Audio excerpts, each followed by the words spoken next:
Welcome everybody to the Shut Your Mouth Lounge. Hey, Yeah, fucking, you were quick there. Fucking quick draw, funnily enough. It's episode 58. I'm Alex. We got Eddie here with us. Obviously, he already fucking chimed in. The fucking little bastard. We got Pink. We got the Pink Meister. Hey there! We were going ahead and talking about shit before we even started recording the podcast, so I decided, fuck it, let's go. Why it may feel a tad rushed. I'm scrolling up, not realizing that some of these posts were freaking from the Sims recording. So I just see like the ugliest baby, Simpsons baby. Burning And I'm like, Elmo. yeah, it's burning Elmo, and I'm like, what's happening? What's happened this week? Ah. Then I remember. So, what we were talking about before the podcast, we were talking about Borderlands, and I said the best Borderlands game isn't a Borderlands game, it's Tales from the Borderlands. Now led into GTA, and now we're like, what other franchises are there where the best of their series isn't from their series? The best Call of Duty is Rainbow Six Siege. I'm not wrong. Yeah, I'm looking for a valid criticism to say no, but oh, there's no fucking Wolverine healing factor, I guess, so it's not Call of Duty. I get the best Tony Hawk's ride is Skate 3. Specifically just Tony Hawk's ride. Oh man, it's funny because Tony Hawk's a topic today. Yeah. Yeah, What topical. What else is there? The best Assassin's Creed game is Witcher 3. Oh, According no. to Ubisoft anyway. Addie, you said that, and then I felt you fucking your soul crush a little bit. I mean, I would say that the best Assassin's Creed game is Ghost of Tsushima, but that's not out yet, so I don't know. It may be a little too early. You actually pick the game up, and it's just the one mission looks good, and then you spend the rest of the game in fucking Super Mario 64. But you're still a samurai guy. Yeah. It's like the classic levels in Doom. The main character is still in the modern graphics, but everything else is really bad.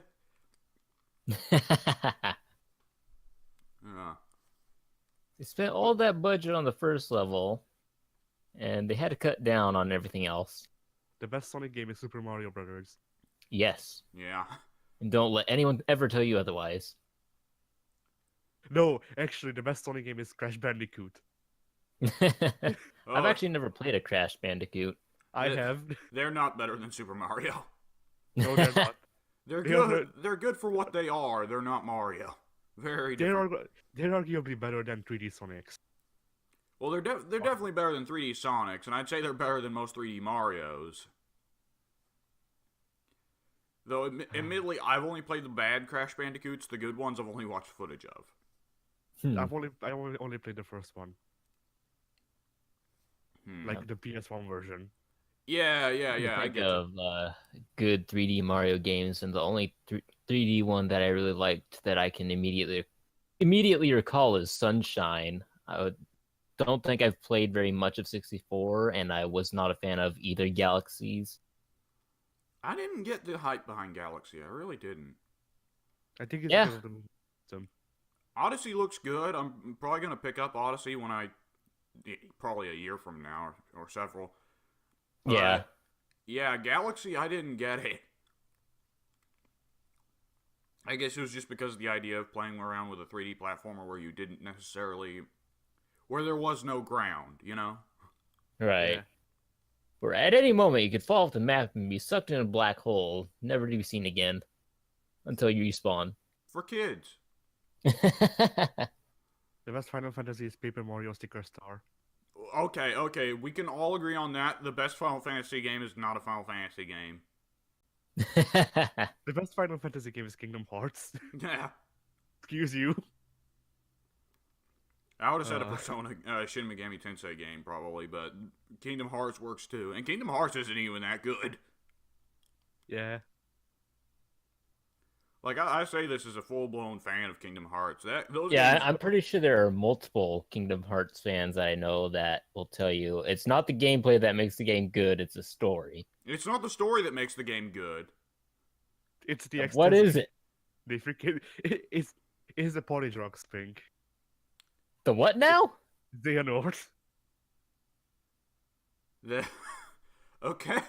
All right. Addy has succeeded in his mission to make Pink confused. Just when Pink is on the edge of fucking cracking the shell and understanding, Addy directs him away. Just when Pink is close to cracking the shell, I pull my inner freaking Kingdom Hearts director and then put Xehanort into the mix.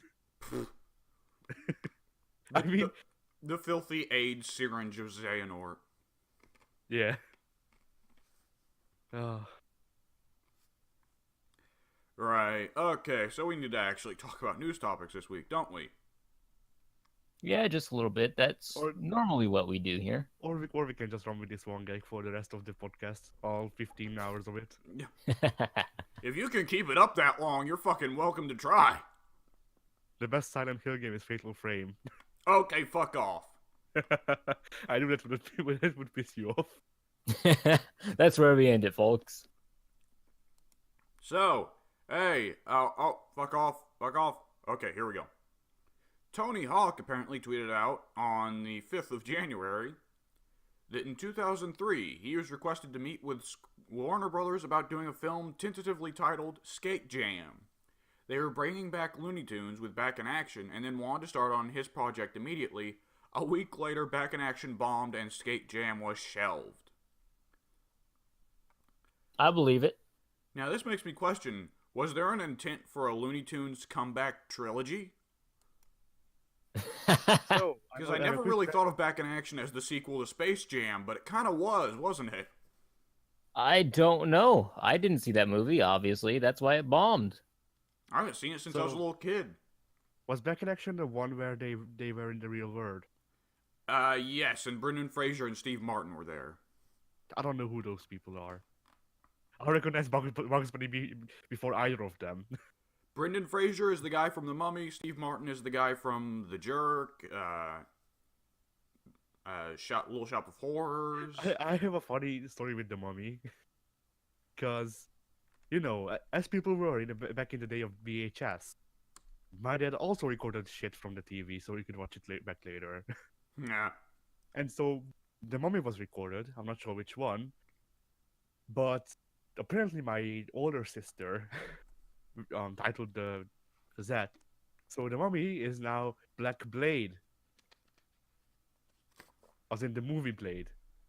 Oh, Black Blade. But Blade's already black. What? Yes. Huh? That's what I don't understand either. So is there a white blade somewhere that we're not aware of? Well, I think It's Ultimate Blade. That's just Castlevania.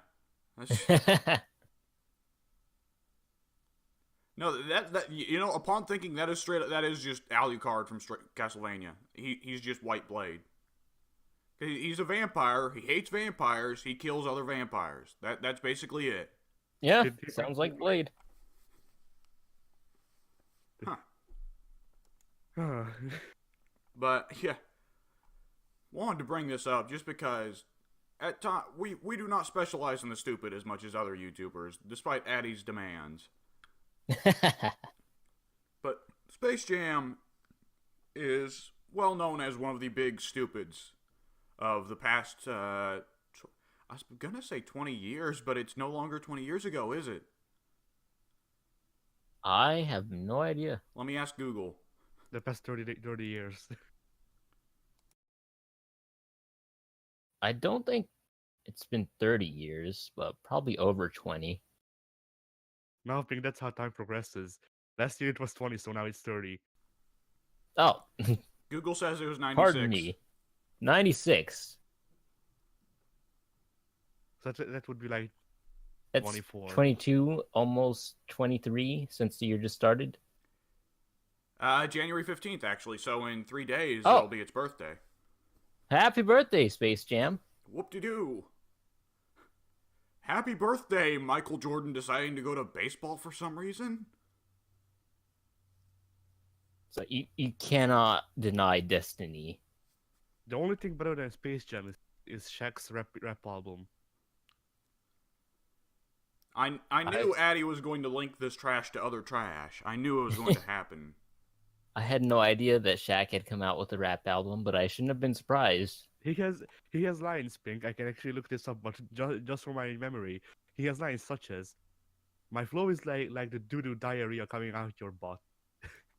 I think it my flow is like pee coming out your you know what, or doo-doo diarrhea coming out your butt. I'm gonna imagine that went triple platinum and move on with my life. What? So, yeah, Shaq definitely considers his career to be about the kids, doesn't he? For the kids. Shaq Diesel. That's what it's called. Shaq Diesel? Shaq Diesel? Yes. Shaq Kevin Nash. I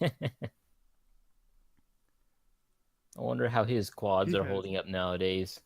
He has songs such as Intro, I Know I Got Skills, I'm Outstanding, Where You At, I Hate to Brag, Let Me In, Toothpaste Slam, Boom, Are You a Roughneck, Gigging on Them, What's Up Doc, and Game Over. So Addy, like, has to keep the pulse on, oh, someone put out a shitty rap album. Addy is the biggest worst rap fan, I swear. Because he's all about that Macho Man, Shaq, Kanye West. He's all about that alien sex. But here's the thing, I still don't listen to mumble rap, so I'm still better than most people my age. Oh my god, you're depriving yourself of the biggest stupid. Yes, I am. Oh. Because I tried or not. Like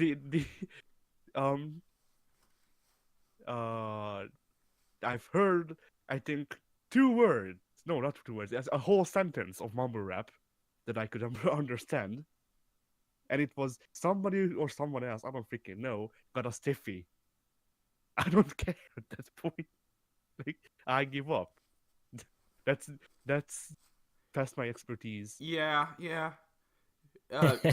Stiffies surpassed your expertise, Addy? Is that what you said? Yeah. You're only good with the flaccid.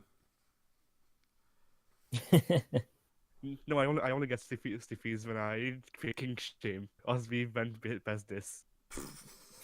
Lore.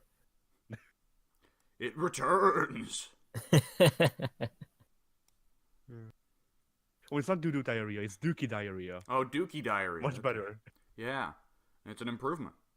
I Real just want to go right into Google. I just gonna write Shaq lyrics. I write these Shaq lyrics and it gives me man's not hot. All right. The world, it's worse. It's worse. Addy meets his greatest enemy, the world. Tabarudo. I will freaking destroy Dio. Oh, Jesus. Uh, Why are colors inverted, huh? All right. You know, there was actually a time when I didn't realize Tony Hawk was an actual person. Are you serious? Yeah. I mean, come on, give me a break now. I was a little child, but the name Tony Hawk and all those skater games that were coming out, I figured it was just some sort of fictional character. Real people don't have the name Tony Hawk. Come on now. I guess I probably would. I had a His natural advantage there because my neighbor was a fucking skater, but his full name is Jonathan Hawkeye. shut up. Did you say Tonathan? Tonathan Yes. Huck. Oh, that's the worst. That's pretty bad. The only way it could be worse, is if you make him Taunthony. You know, you still make it Anthony, but you fuck it up somehow. Like it's taunting the name Anthony. Right. Oh man. So, oh God, now where do we go after Tonathan Hawkeye? Okay, so hey, here's a bit of me and Addy news. So the Xbox One demo has been taken off the store for Devil May Cry 5. Oh, I've got phlegm. I was about to ask when you just said the demo has been taken off. I'm like, demo for what? All the demos, every single one. All the people, the freaking Xbox switched to Greek. They are now killing people. All of the people have been killed. Jesus.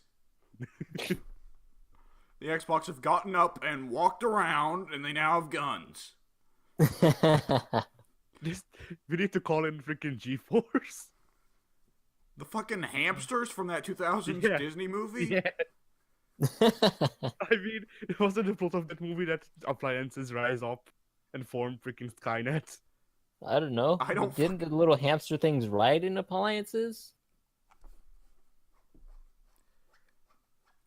The fucking I swear, Addy, that the indulgence in trash. To be fair, that was not something I seeked out. Oh. I got in touch with that by going to the flea market in freaking Budapest, and then some shady guy gave us a burned CD for like freaking, I think it was like $50. And he forced it on you. He's like, hey, man, I'm looking at you. The real funny eyes here. And I've got this DVD that you really want to buy from me.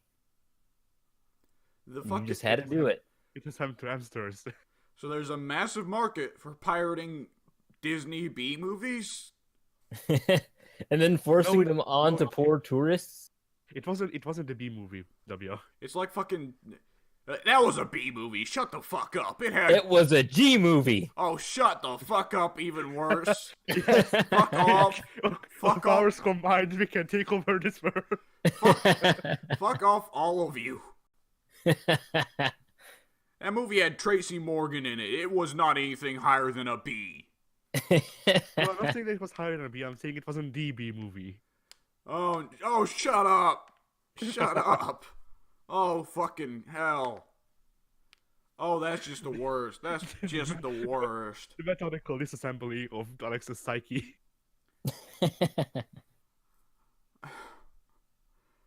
And I love that they're pushing the stuff onto you like fucking 80s drug dealers. Oh, God. This is your mind, and this is your mind on G-Force. It's scrambled eggs. No, the eggs Scrambled eggs. the eggs just liquefy in the pan. They evaporate. G-Force is like that fucking bit from Halloween 3. The third Halloween movie that was controversial because it didn't have Michael Myers in it. So the whole thing at the end was that they made a TV program that if you watch it, it kills you. And they were going to show it to on televisions all over the nation. It was G-Force. I actually played the video game version of G-Force. Why? I don't know. I played a bit of it, and all I remember is that you were the protagonist hamster. You broke into like some house, and then you couldn't fit through a door, so we switched to you controlling the fly, and then I quit. The hamster couldn't fit through a door. But the fly think- could. I think it was like laser protected windows or something. Oh, Just everyday security, you know? you breaking into the fucking White House? I think it was the place where Skynet started from. But this Skynet started from. Oh, okay. And then the Terminator comes in and he just stomps you. Yeah, He accidentally steps on you while he's on his way to find Sarah Connor. I mean, there wasn't a Terminator in the movie. There was an exterminator. Oh, fuck off. The thing is, I actually have watched most of this Disney garbage and played a fair bit of the Disney garbage. But unlike Addy, I don't feel like I gotta bring it up. I don't feel like I gotta ruin other people's days with it. Those were dark times. I'm not looking back on them. I share the pain. Addie's giving me It's how I PTSD.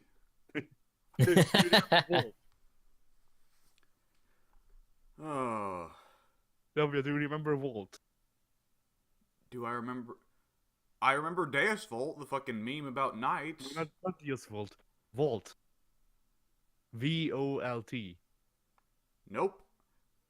I think it might have been a Disney movie, but I don't remember. It's an animated Bolt. movie about or was it Bolt? Bolt. It might have been Bolt. Bolt. It was Bolt stateside.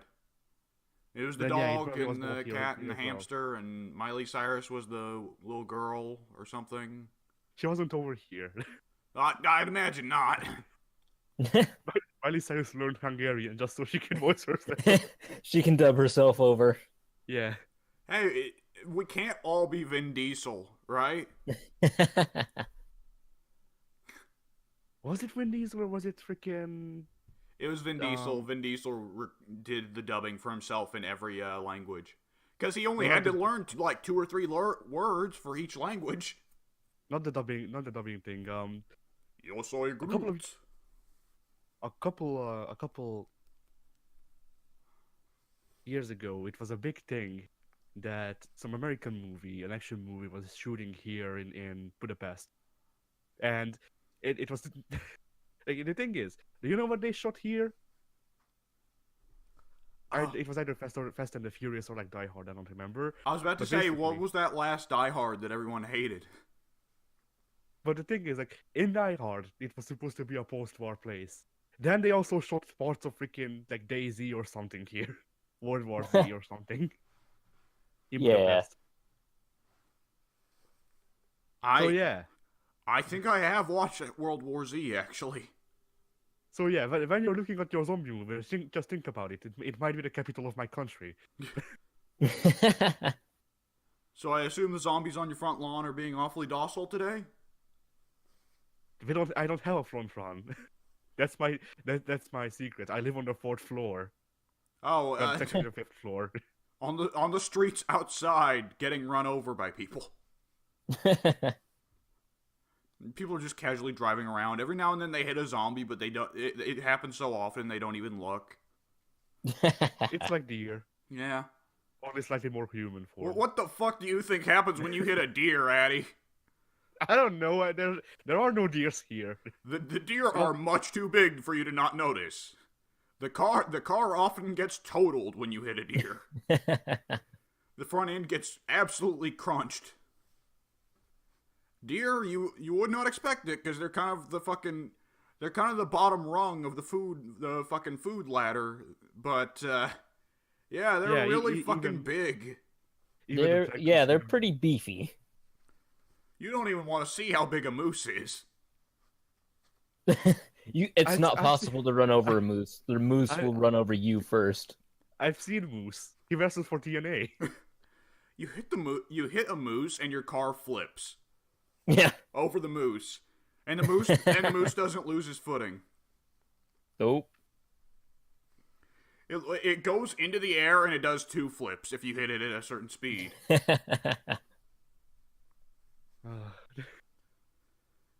Okay, so we had the topic once upon a time. Yeah, we did. So they took down the Devil May Cry 5 demo off of Xbox One. They say there's going to be a new one on both Xbox One and PS4. On February 7th. Yes! Mark your calendars, kids. I already have. That dude in the thumbnail looks like Cody Rhodes. That's Nero, and yes, everybody has been saying Nero looks like Cody Rhodes really badly. And yet Cody Rhodes chose to dress up as Big Boss for that wrestling event instead, but who knows? Yeah. That just means that he's in the real Cody Rhodes. Oh, God. No. I am Big Boss and so are you. Oh, Jesus, fuck that game. Fuck that. No, I love that game. Fuck that plot twist. So we don't know anything about the demo so far, though I believe that it's been said that it's not going to be a Dante demo, shockingly. I told you it's gonna be V's whole story. All of it. All right. So, okay, ignoring that. So it might be a new Nero demo where we get to try out some other hands. I'd find that really lame, but at the same time, if they want to keep Dante hidden until the actual game comes out, or if they want to save him for a PS4 exclusive demo, then, that is what it is.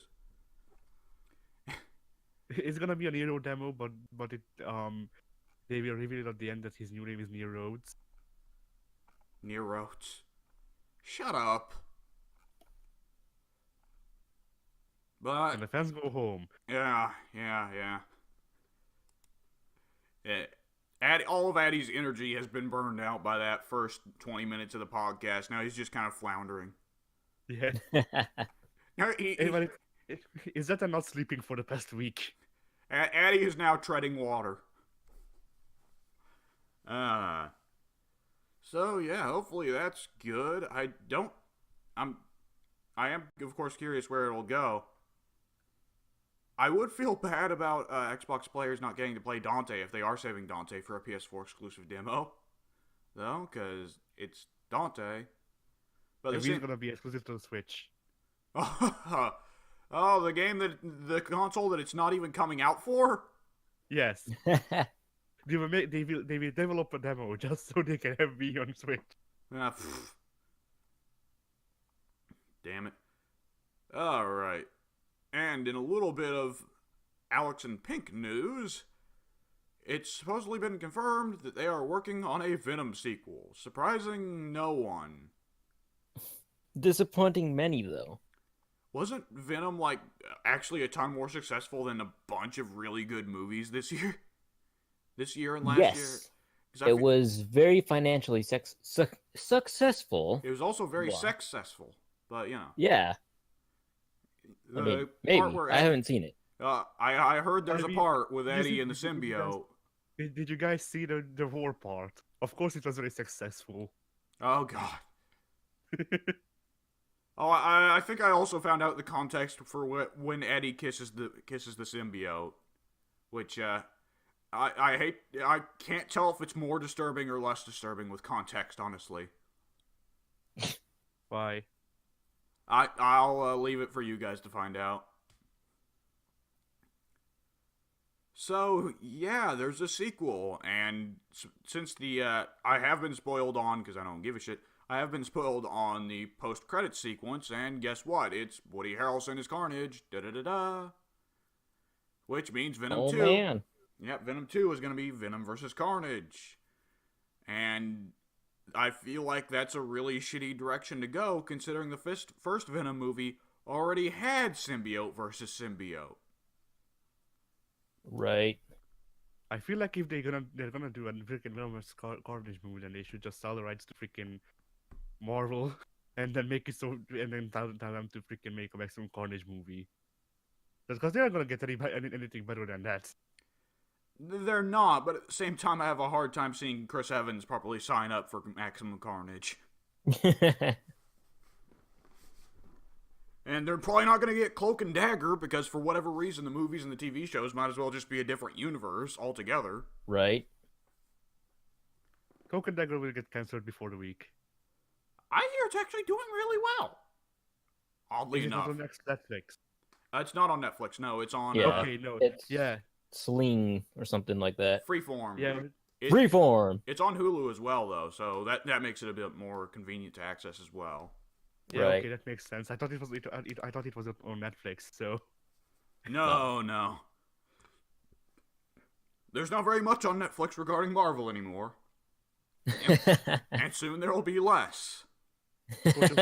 Soon there will be none. So what you're saying is I shouldn't freaking pay Netflix. Well, Addy, you aren't the kind of person to watch movies or TV shows. You kind of hate them, so I wouldn't advise you to pay for Netflix anyways. But, yeah. Speaking of Punisher, the Punisher Season 2 reviews are coming in really good. Which nice. is not surprising, considering Punisher Season 1 also was pretty well reviewed outside of politics. Right.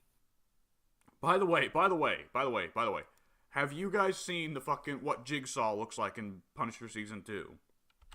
Which one? I have not. The villain Jigsaw. Okay. So, let me, grab a proper picture here. There's a picture I really like of Jigsaw from the comics that I want to bring up just for perspective for Addy, because he's probably not seen a whole lot of Jigsaw. No. Yeah, the only Jigsaw I know is the one with the twists from Saw. Alright. Unless that guy shows up. Yeah, different guy. I'm repeating right now to cover for, time. So, that's what Jigsaw looks like in the comics. And now let me bring up a picture of what he looks like in the show. Now let me find a proper good picture of how it looks, or rather does not look. So let me guess.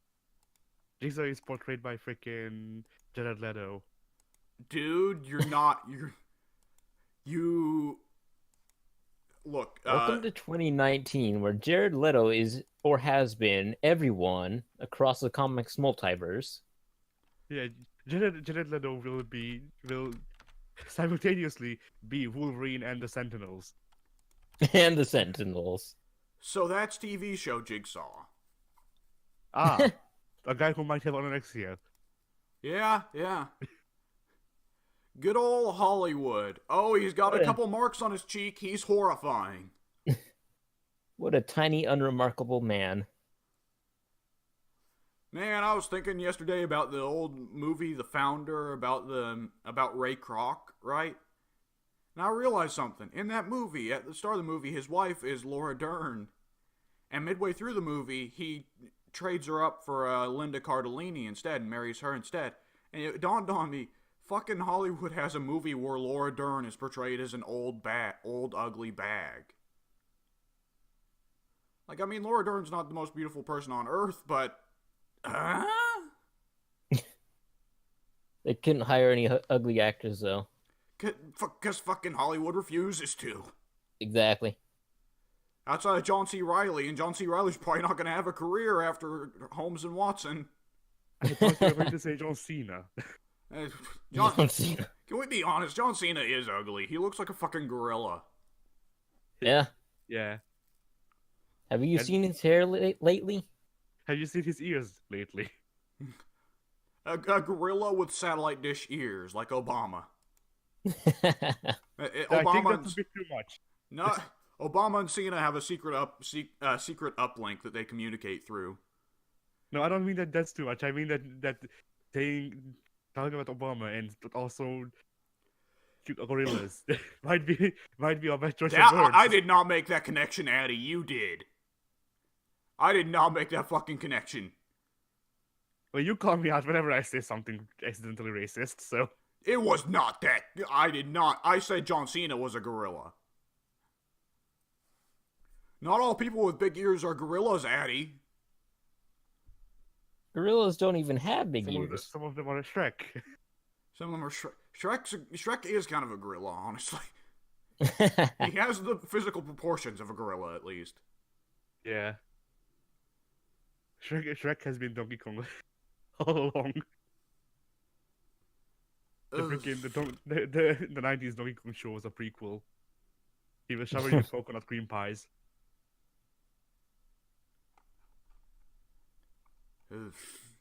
Now, where do you go with Venom, and where do you go with that shitty Jigsaw? Nowhere. That's the answer. Yeah, that is a proper answer. We'll take it. So, hey, there's gonna be supposedly a animated Mortal Kombat film. It's supposedly in the works, and the cast details include Joel McHale and Jennifer Carpenter. Two, great big stars. I do know Joel McHale. I have no idea who that other one is. I know Joel McHale. I watched Community, though. Jennifer Carpenter. Let me go get a list of things. Her name seems familiar, but I don't know The older why. sister from Dexter. Dee Dee? I don't know the name of her character. The blonde one. No, Who was a ballerina. Okay, no, the other Dexter. All right. Okay, you thought it. You were thinking Oh, of Dee Dee. you were thinking of Dexter's Lab. I fucking swear. That's the only Dexter that I know. Oh Jesus. I mean, it's not, but it's the only one that that I accept. Could you imagine Dee Dee as a Mortal Kombat character? I can. Yes, I can. He accidentally kills you. Accidentally. I mean, if it looks like an accident. You're describing like a good chunk of the friendships and animalities, I think, there.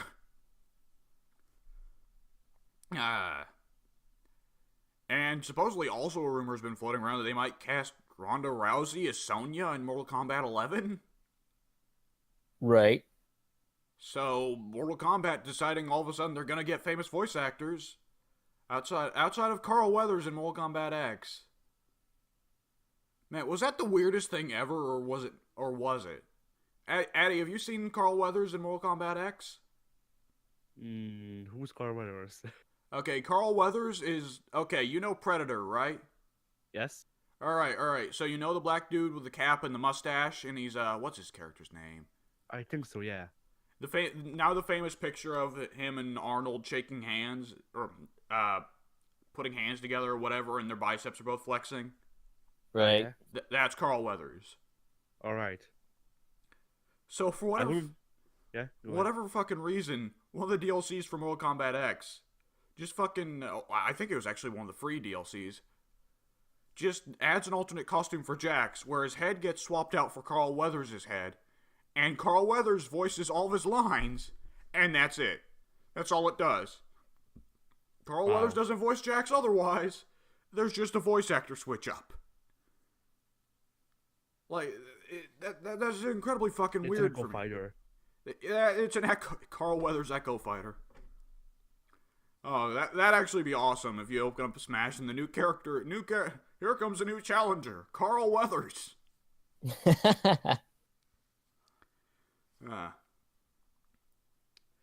And he says all the lines the same way too, though. So it's just like Carl Weathers is Jax. It's not even that Carl Weathers has shown up to fight. It's that Jax has become Carl Weathers, or rather, Carl Weathers has become Jax. That's his final form. Carl Weathers has absorbed Jax's identity. He's performing identity theft. And Jackie's just like, what did you do with my father, you monster? Jax lost his social security number on the street. Oh man.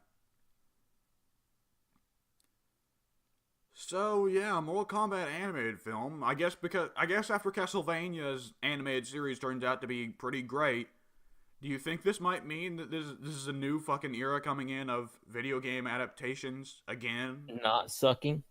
No, I wouldn't go that far. Still sucking, but just still being produced in numerous numbers. Yeah. It's just gonna be the first two live-action Mortal Kombat movies just animated.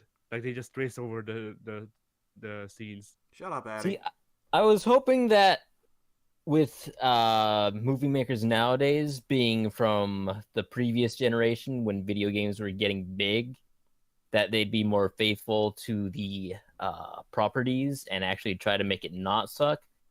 But then you see things like Sonic happening and you kind of lose hope with that. So maybe we've got a few more generations to go before they start making decent video game adaptations in film. Castlevania gives hope, and Sonic crushes that hope. I'm not sure what the two of you are talking about. Freaking Super Mario Brothers live action is the most faithful thing. That's the epitome of a good adaptation. Have we all watched that movie? No.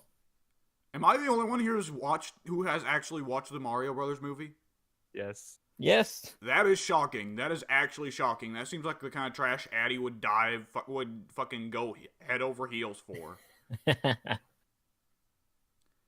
Yeah, I don't even really remember the movie. I just remember that the Koopas were all like really skinny lizards for some reason. They looked kind of like xenomorphs, I think. Except that they also kind of looked like... have any of you also seen Dana Carvey's Master of Disguise? I have. Yes. Yeah, speaking of trash, like the Koopas in that reminded me of Dana Carvey in the fucking the turtle disguise, Right. where his head pops in and out of the shell and all that shit. The sequel to the live action Super Mario movie was weird, especially since it was called like Super Hornio Brothers. Oh my god. Addy is in full trash mode this fucking podcast. Addy has not said a serious thing once since this podcast started. I'm the trash man. He's the fucking speaking of identity theft, Jesus, the trash man has killed Addy and replaced him on the podcast.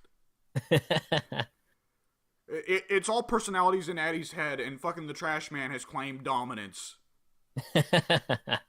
And he will reign for years to come. Oh god. I garbage. I can't do it. Good at the video. Put him in the trash can and roll him out of the ring.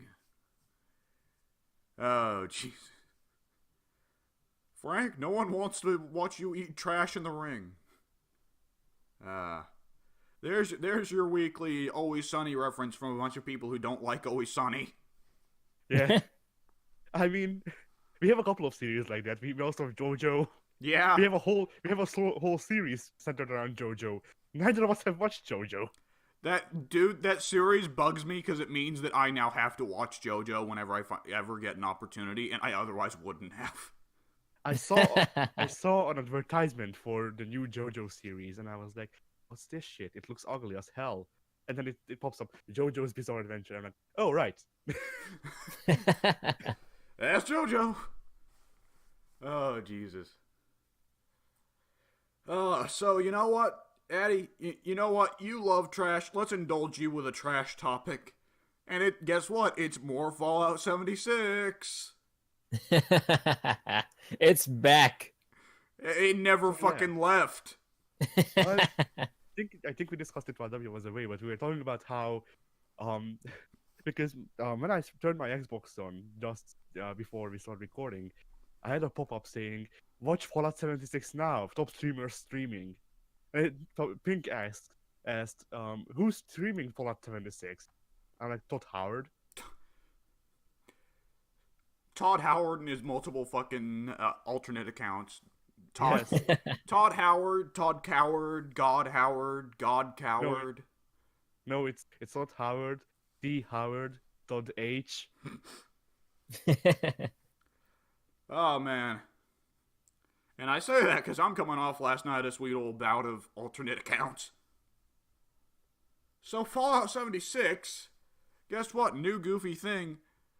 People have found their way into the dev room, where they can access, hang on, let me grab the link, because it's a full thing here. Let's see, the secret developer room. So there's copies of several items through duplication glitches. They can use duplication glitches to just fucking print items out, because Lord knows what this game needed was something to fuck up its economy. Let's see, the top tier weapons, some stuff that hasn't been released yet, because they were saving it for later updates. Including the Buzz Lightyear costume. The Buzz Lightyear costume? Oh my god. Oh man, I need to open this link as well. No, it's the picture that we have for the link. Oh. Well, let me just scroll down, and there it is. Oh, and a fucking human NPC, even those aren't supposed to exist in Fallout 76. Is it an NPC of Todd Howard? No, it's an NPC of Wooby. Who? Wooby. What's a Wooby? Dude, it's just Wooby. It's that freaking that green guy, the sticky figure who's like the freaking lettuce or whatever, not lettuce, leek. So I find this curious though. So every Bethesda game has a dev room. I've known about this for a while. You guys have known about the dev room, right? Yeah. So they use a little bit. So they use that for like weapons testing and bug testing and all that. And Skyrim actually had an interesting purpose for it as well, because Mike the Liar, he's always moving around the game world, right? Well, it turns out Right. Maik needs to actually be tracked by the game, but they don't want Maik to genuinely be dynamically walking around the world. So whenever the player doesn't see Maik has just been teleported to the dev room. That's actually pretty amusing to me, but the incredible thing is, the dev rooms in Fallout 4, Skyrim, what have you, could only be accessed through console commands. Somebody has found a way to get into the fucking dev room here in a always online multiplayer game. Yeah, they used console commands. Obviously. I like this idea that there's this dev room in Fallout 76 that can potentially, and has been, robbed by players. Oh man. It's just the most amusing thing. Oh god. Oh yeah, the fucking subreddit exclusively for Fallout 76 economy is like apparently shitting the bed right now, and the moderators are trying to like mitigate it and say like making it illegal to fucking sell shit that's looted from the dev room. Oh Jesus, I love it. Oh, and anybody who enters the room is now getting automatic account suspensions. Thwarted. Oh god, I hope the way to access it isn't some way that's accidental. Because The way to access it is to log into the game. Oh man, I was figuring it was like jump on a certain rock at 5 past midnight, but you know. Oh, of course the Russians are the ones trying to access it. Fucking Russia. The first they infiltrate our video games, then they infiltrate our country. Oh well, at least we're getting infiltration. Addie's probably just gonna be invaded in 5 years. Would have been the first time we were invaded by Russians, so... No, it would not. Probably wouldn't be the second time either. I think it would be the second time. I mean, technically the Russians invaded us in the guise of driving out the Germans. Well, they did a lot in the guise of driving out the Germans. I mean, to be fair, they did drive out the Germans. There was no talk of what happens after, so... Oh, man, what the fuck? I like how on the end of that, oh, let's all make fun of Fallout 76 thing, we threw in a little bit of real-life despair of, oh god, here we go again. Cold War Part 2! Let's move into the freaking ocean under South Korea. Oh, quick, back to Atlantis. Oh, no, wait. The Nazis are in Atlantis. What, huh? No, the communists are in Atlantis, not Atlantis. Dude, I just read about this the other day. Some of the fucking crazy Nazis, like Himmler, the Nazi occultist types, honestly believed that the Aryan race, that they... Aryan. Yeah, that they declared to be the all-time greats, and that they were the Aryans. You know where they fucking thought the Aryans came from? Neptune. At fucking Atlantis. I love it. Reading about the Nazis is so wonderful because they're fucking batshit insane.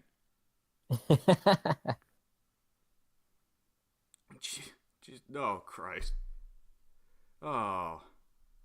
So, Harry, speaking of more trash fire.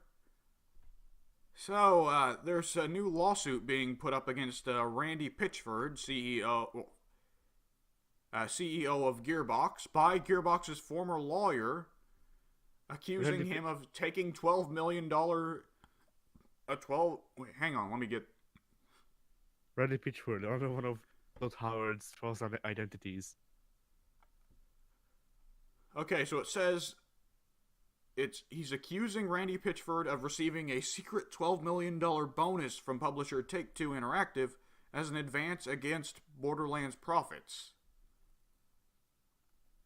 So this is partially a little bit crazy, and right now it's kind of looking like it's just arbitrary insanity, because the guy is also accusing Randy Pitchford of having a USB drive containing child pornography. I thought you were going to say he's saying that Randy Pitchford has a UFO. But what it looks like it is happening is that it's just Can you guys not hear me? No, I can hear you. All right, good. I uh uh Yeah.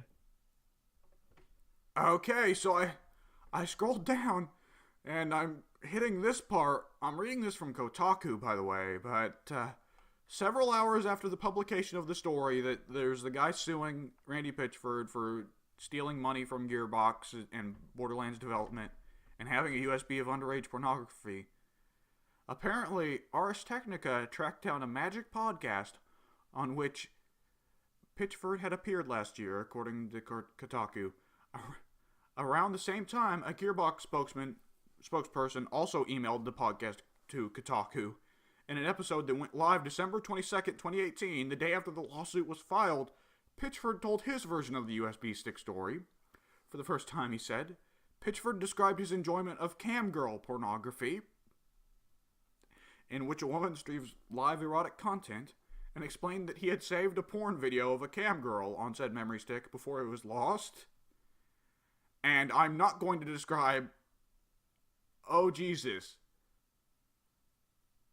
Yeah, I'm not going to describe what he says next because it's pretty graphic. And then he calls her not a sex worker, a fucking magician. I'm sorry? A what? He called her a fucking magician. Not a sex... He insists she's not a sex worker. She's a fucking magician. I'm not sure in what way I should be taking that F-bomb, so I'm just gonna ignore it. Yeah, I'm not curious for once. I guess freaking. I guess when the Pitchford found Squirtle, according to his how he put it. Yeah, Squirtle. I guess that's a... I was trying to avoid describing it too graphically, but now Addie's in there. Addie's getting deep in there. Addie, no! Not that deeper than her hand. Addie, Anyway. Addie, at least tie a rope around your waist, man. What will happen if you go too deep in and we can't get you back out? I'm already too deep in. That's why I'm like this. Jesus Christ. Okay, and Pitchford claims that it was barely legal. Well, that's comforting. A way to defend yourself, Randy. And that oh, God. The thing is, I remember when the fucking article first went up and people were like, oh, well, the guy's accusing Pitchford of having child porn. This must be clearly bullshit. That's just an arbitrary claim. And then fucking Randy Pitchford fucking digs the ditch deeper. Wait, why was he watching ECW? What? Oh, no. Oh, no. Addie's dedicated to making this worse. With ECW.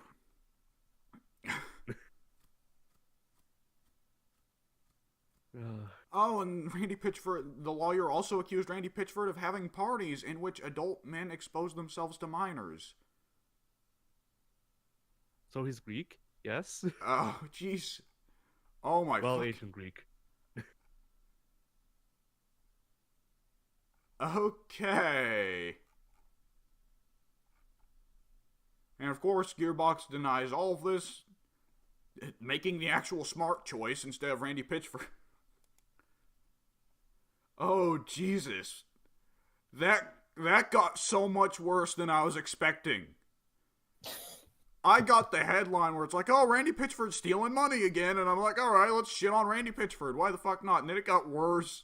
It got so much worse. Oh, Jesus. Now, of course, this is, of course, a former Gearbox lawyer who very well could be just pissed that he got shit canned and all that. So take it with a grain of salt, but Jesus. The decision to dig yourself deeper and be like, oh yeah, I had fucking barely legal porn on there is like, what the fuck, man? Why?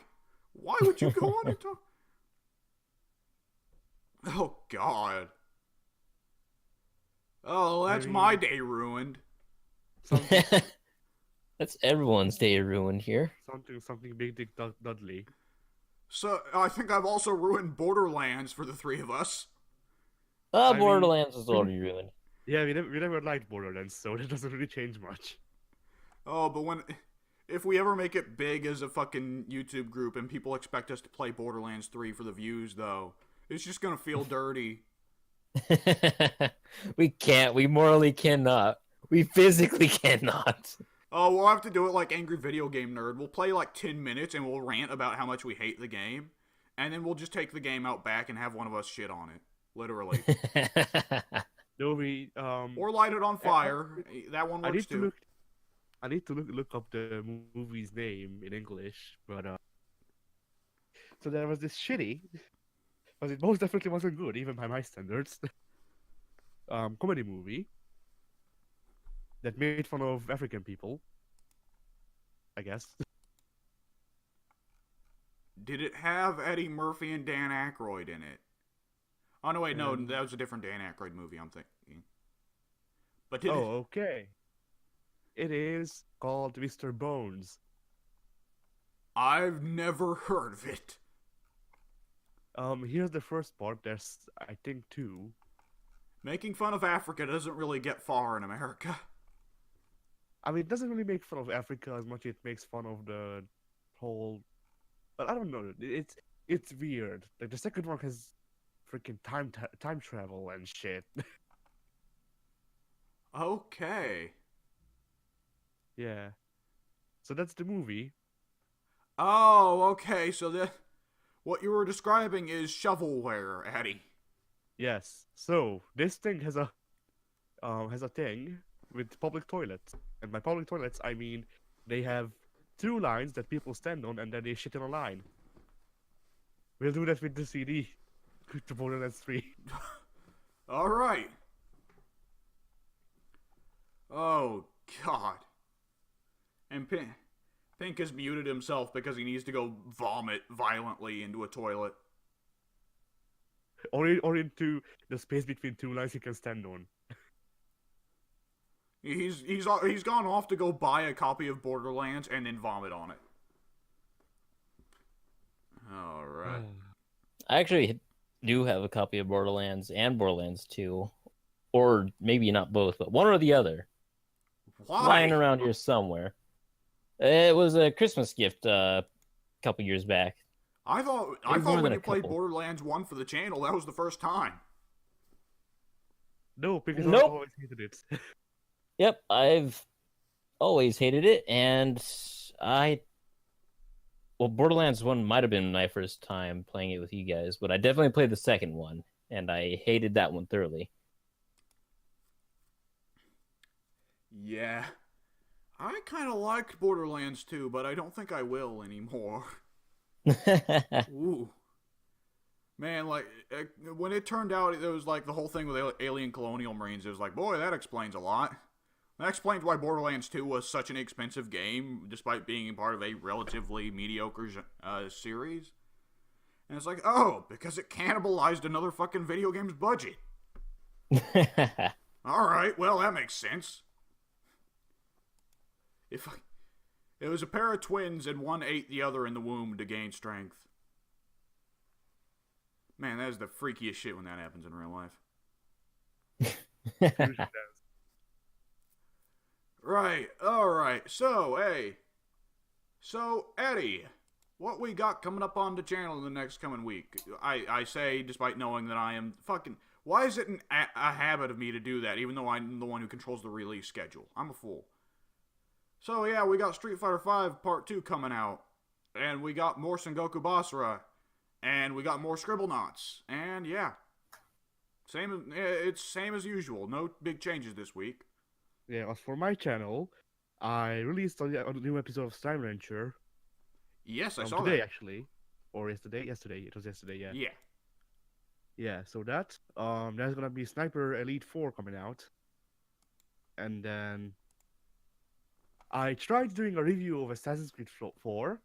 Assassin's Creed Floor. I keep calling it that. Oh, you show that floor. Yeah, Assassin's Creed Floor is the thing I walk on. It's the new sequel to Killing Floor. Yeah. So yeah, Assassin's Creed 4. I wrote a script and everything. I recorded the gameplay. Now here's the thing: when I recorded the gameplay, well, this whole past week I haven't really slept all that much. I slept like 2 to 3 hours every day. So, yeah, I wasn't really on the top of my game for the gameplay, and then the voice recording actually came out better. It's just that I forgot like 2/3 of the game, and I was too lazy to go back and rewrite that. So I'm gonna edit the review together and then release it on the second channel as a scrapped review that isn't officially my stance on the game. It's just I thought that the outtakes would be funny, and I thought that I might as well just do a thing where it's half just outtakes and half an actual review. All right. And So yeah, that's gonna be coming out. Pink, do you have anything coming out on your channel? No, All right. not at the moment. I probably don't have anything coming out either. I'm still working on streaming, but as I'm getting into the school year, I'll probably be considerably more busy and all that. I did finally fix a significant issue I had with streaming, so who knows. At this point, I think it's not going to be a very rigid thing. It's probably just going to be a very casual thing of I'll stream whenever I feel like it. So, Right. And I believe that is it for that segment. All right. Addy, what have you done in the past week? I did a couple of things. So first things first, I watched the movie. Oh my god, really? Yeah, it was for freaking literature class. Oh, well, you had to be forced at gunpoint to do it. Yeah. So I watched In Fair Verona. Have either of you heard of In Fair Verona? Nope. No, but it sounds artsy. It's not. It's really freaking not. Oh boy. So, it is an adaptation of William Shakespeare's Romeo and Juliet. Set in, well, this came out in 96, so set in current day, as in 96 or so, Rio de Janeiro. Okay, that's Brazil, right? Am I? Yes. Okay, yeah, I'm fucking up real bad. Yeah, so instead of the Italian setting, we get a Brazilian one, and I think how they made the title is that a lot of the movie happens on Verona Beach or something like that. I don't know, whatever. So basically, it's instead of doing a whole costumed up play of it, basically a movie type play, they went ahead and took the script to Romeo and Juliet and made it so the whoever freaking Romeo's family is are jocks, like 90s jocks, and then Juliet's family are stereotypical snob, and then they kill each other because they're drug lords or something. That's never really talked about why they're rich. Oh, so because they're Brazilian, they must be drug lords. Is that what you're saying? No, I'm gonna assume that there was some type of deal going on like that, even in freaking the original Romeo and Juliet. I mean, it's not necessarily drug lords there, but something shady. And by something shady, probably bankers. Yeah, this being medieval times, that or war for profit. So yeah, the movie has Leonardo DiCaprio as Romeo, and I don't know who the freaking actor or actress or Juliet was, but hang on. Leonardo DiCaprio as Romeo, right? Yeah. Okay, that has he played? Okay, I'm not the Leo DiCaprio expert here. Pink, I'm going to call in the expert here. Pink, has he played Romeo more than the actual fucking Romeo and Juliet movie that was released here? Has Addy actually just watched Romeo and Juliet and it was just called On Verona Beach in Hungary? I'm thinking it was probably just called On Verona Beach because I don't think he specializes in playing Romeo, but with his face, maybe. Let me check it, because it wasn't called in Fair Verona in Hungarian. That was the English title, apparently. So IMDb once again, save the day. Well, now I gotta look this up too. Fuck. But I can find a freaking thing called In Fair Verona, so...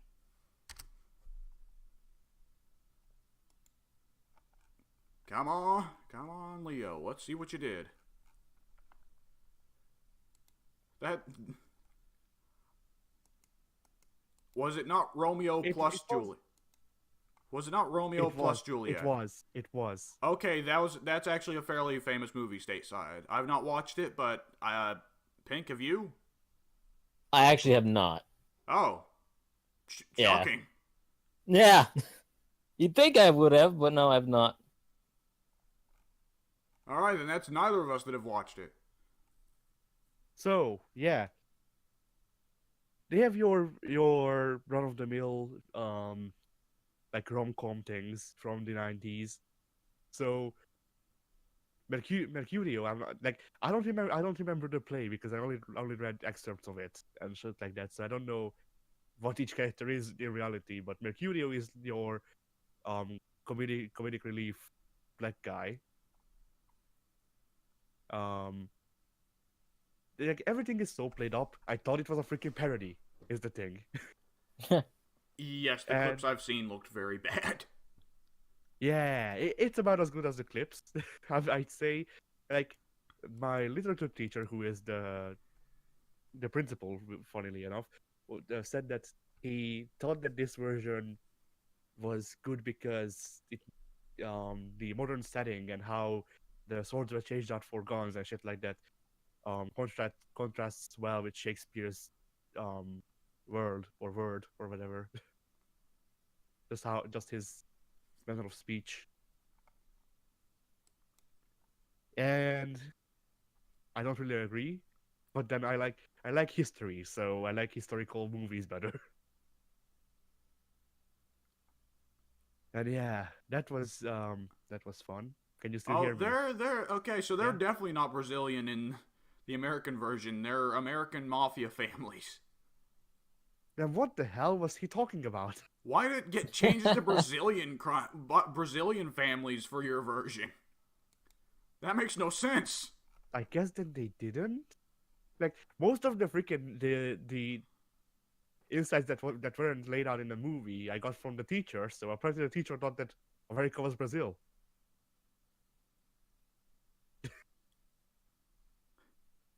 Fun.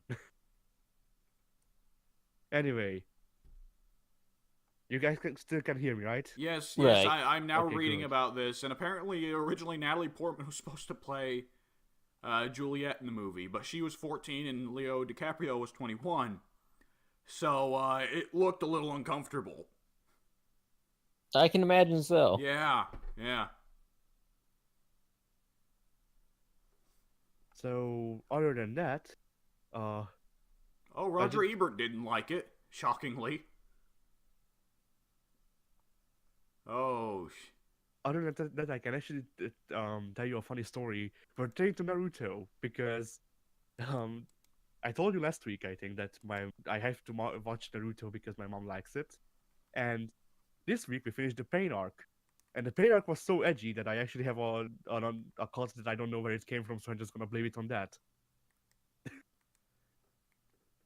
yeah, I don't know anything about the Pain arc. The one Naruto game I've played picked up right after the Pain arc ended, so... Pain is, well, it's not the Pain arc that's edgy, it's Pain himself that's edgy. Considering that his name is Pain... Yeah.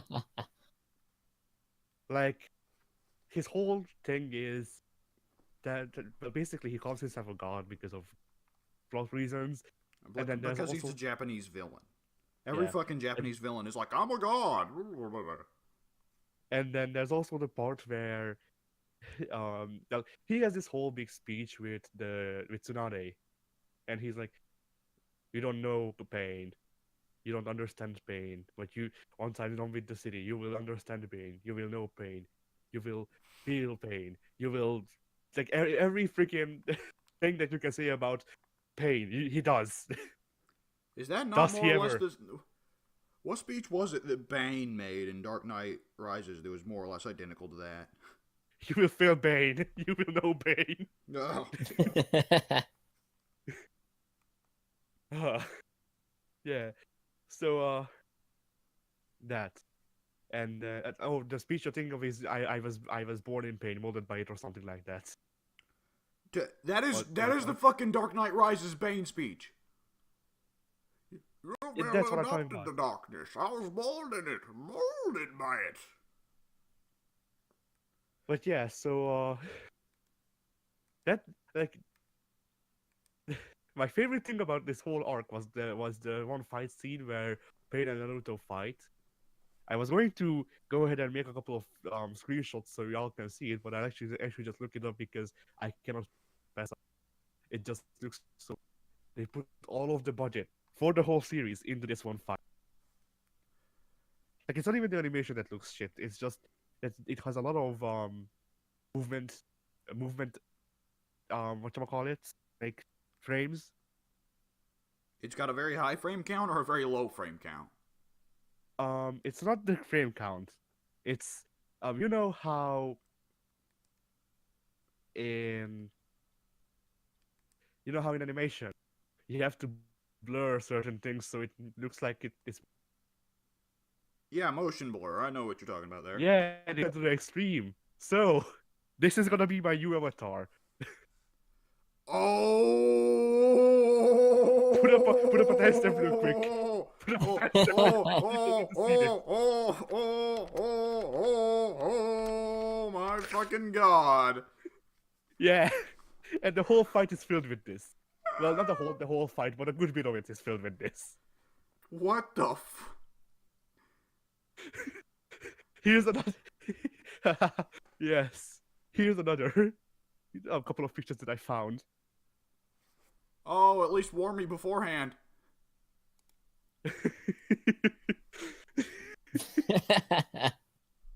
So yeah.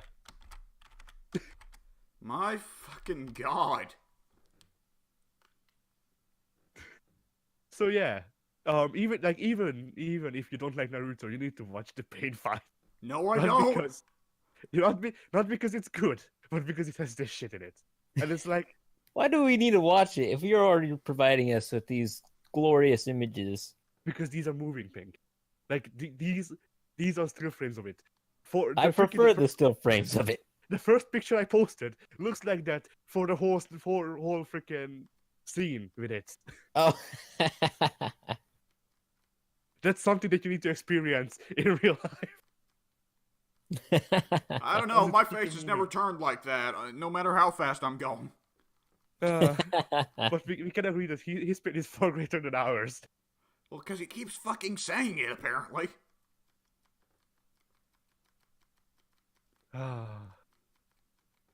No, I think that's actually just I think that's the one scene cut up of him saying it. That's why the subtitles are there for all of it. I was hoping he was just repeating it ad nauseum. No, he does repeat everything ad nauseum, so he might as well be. Oh, he is an anime character. At least he's interesting in that he's not really actually a guy. Like the guy you see here is dead. He's being controlled by his friend, and he keeps repeating everything. So there's still a problem of the guy being an anime villain, but at least it's not this guy. It's the guy that's controlling this guy. Nah. This guy did want to take over the world, though, so I suppose there's that. Other than that, I forget. The pain face erased everything. It's a new channel icon right there. Yeah, I'm gonna be represented by this frame. In the new logo that Pink draws. Every time we have to make a custom character, we'll just make a really fucked up redhead guy, and we'll just say that's Addy. We'll be making the fucking guy from Goonies most of the time. But I need to have 6 piercings in my nose and 7 in either of my, or 7 each in my ears. He does have that many, by the way. That's actually a thing. Oh, I know. Oh shit. So far, this is the highlight of me watching Naruto, starting from like age 10. This is the highlight. Because at least this is good. But yeah. So what else? I played Valiant Hearts, so started it up again. What give hearts? Me a second. Valiant Hearts. Reliant Hearts. No, Valiant. Valiant Hearts. Yeah, Valiant Hearts. I don't freaking know how to pronounce it. All right. And what Yeah. is that game again? Did you talk about it last week? Because I don't remember you talking about it last week. No, not last week. No. Valiant Hearts, the Great War, as its full name is a historical puzzle game made by Ubisoft. Oh, right. That game, right. And it's the 2D art style, and it's like you play as the father and the daughter's boyfriend and all that, and the medic chick. Yes. Yes, I played that game. I did not like it. I I felt it liked it started more. off strong and it finished weak. I don't disagree. Did you finish? I already played through this once. I like the game, but then I like history. Oh, I Well, like history too. I just felt it finished off very, very weakly. I don't remember the finish, so. I definitely came Oh, to I dislike the remember. later levels. Yeah, I remember the finish. I thought it was a good way to show um how, you know, not everything turned out fine for even the winning team. Well, part of my whole thing was that it did turn out fine, except for one character. Everybody else was That's like, fair. everybody else, it was a fucking happy ending, except for one dude. That's fair, yeah. It was a whole thing. The game to me was all about, war sucks, war is hell, and all that. So to me, it Yeah. seemed like it should have had most of the cast get wiped out, and what of the cast does survive should probably come out, horrifically fucking wounded or with PTSD, you know? Yeah. So I felt it kind of, underwhelming, I think is the proper word for it, that it did end the way it did, you know? Yeah. But then again, I'm used to American war movies, and I don't know, maybe France handles their war movies differently. Because that would have been one of the Ubisoft games that was actually developed in France, right? I I can check. Give you a couple of minutes while I look it up. But yeah, I remember strongly disliking particularly the gameplay segments from later in the game, because it got really fond of those machine gun death zones and all that. Ah, yeah. Okay, so it was made by Ubisoft Montpellier. Is that in France? I would assume, based on the name, that it is either in France or very, very close to Quebec. Yeah, it's either in France or if it's in French Canada. Yeah. Though that can be said about all Ubisoft projects. Yeah, it is in France. So yeah, it was one of the few games that was made by France. I was about to say it would make sense that it would be France, because France being European means it has more investment in World War I than America would, or Canada. Because here in America, we don't talk about World War I at all. My favorite part of that game, by the way, is freaking Freddy. What, the American? Yeah. Well, yeah, he's a fun one because you get to actually beat the shit out of people with him, where everybody else has to Yeah. play non-violently. Emil can beat people to death with a shovel. Well, they don't beat him to death. I'm pretty sure none of the characters in that game ever actually kill anyone, because that game takes a big pacifist, has a whole But pacifist motive. They don't beat people to death, but you hit a guy with a shovel on the head. Right, but in fiction, hitting someone with a blunt object on the head is not a lethal blow, ever. Unless you have super strength. But then there's the ending. Right, but if the plot says so, then it does. I guess. I guess he gets a lot stronger by the end. He levels up. Anything can be non-lethal if it's put in the hero's hands. How many times has Wolverine stabbed somebody on screen and they lived? With 3 blades, I should note. How many times have that Masamune freaking spin to the life out of people? Oh, Yakuza's the worst. Yakuza's the worst about that. Yakuza, oh, I shot him in the head, then stuffed a bunch of nails down his throat, then I threw him off the side of a skyscraper, but he's fine. Kiryu never killed anyone. my favorite freaking heat action from Yakuza has to be when he just takes a salt shaker and then shakes the salt into their eyes. That I've not seen that one, but I like it. Is it a Kiwami one? Yeah, I believe I put it off in either Zero or Kiwami. Okay. That makes sense, because I've not seen a salt shaker in this game. Oh, man. Oh. So, yeah, other than that, what else have you done this past week, Addy? Freaking. I didn't play through it, but I did watch a playthrough of Earthbound because everybody jizzes over it. So I was like, it's an RPG. I can watch the story and then I get the most of it.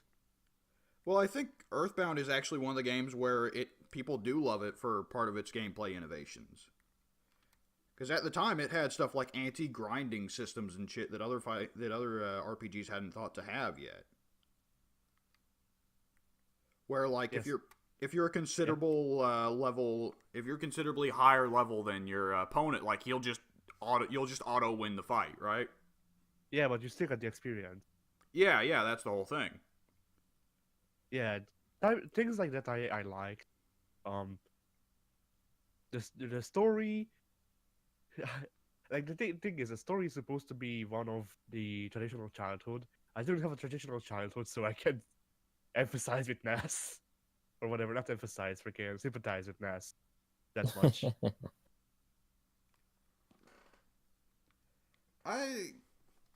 Well, I mean, I don't think anybody has, like, as stereotypical childhood as Ness does, if we're being honest. Because Ness is the Japanese depiction of a 1950s era American childhood. And nobody's actually had that, because the 1950s was a very, very, was an era where fiction was very unreliable.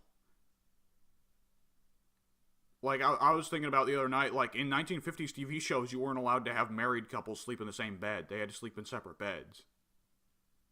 Right. And I always wondered about that. What's the fucking plan there? Because I think it's supposed to be, of course, so that people don't look at it and get the idea that the married couple's having sex. Because, I mean, God forbid a married couple have sex. But I mean, if we're worried about the corruption of the children, somebody please think of the children.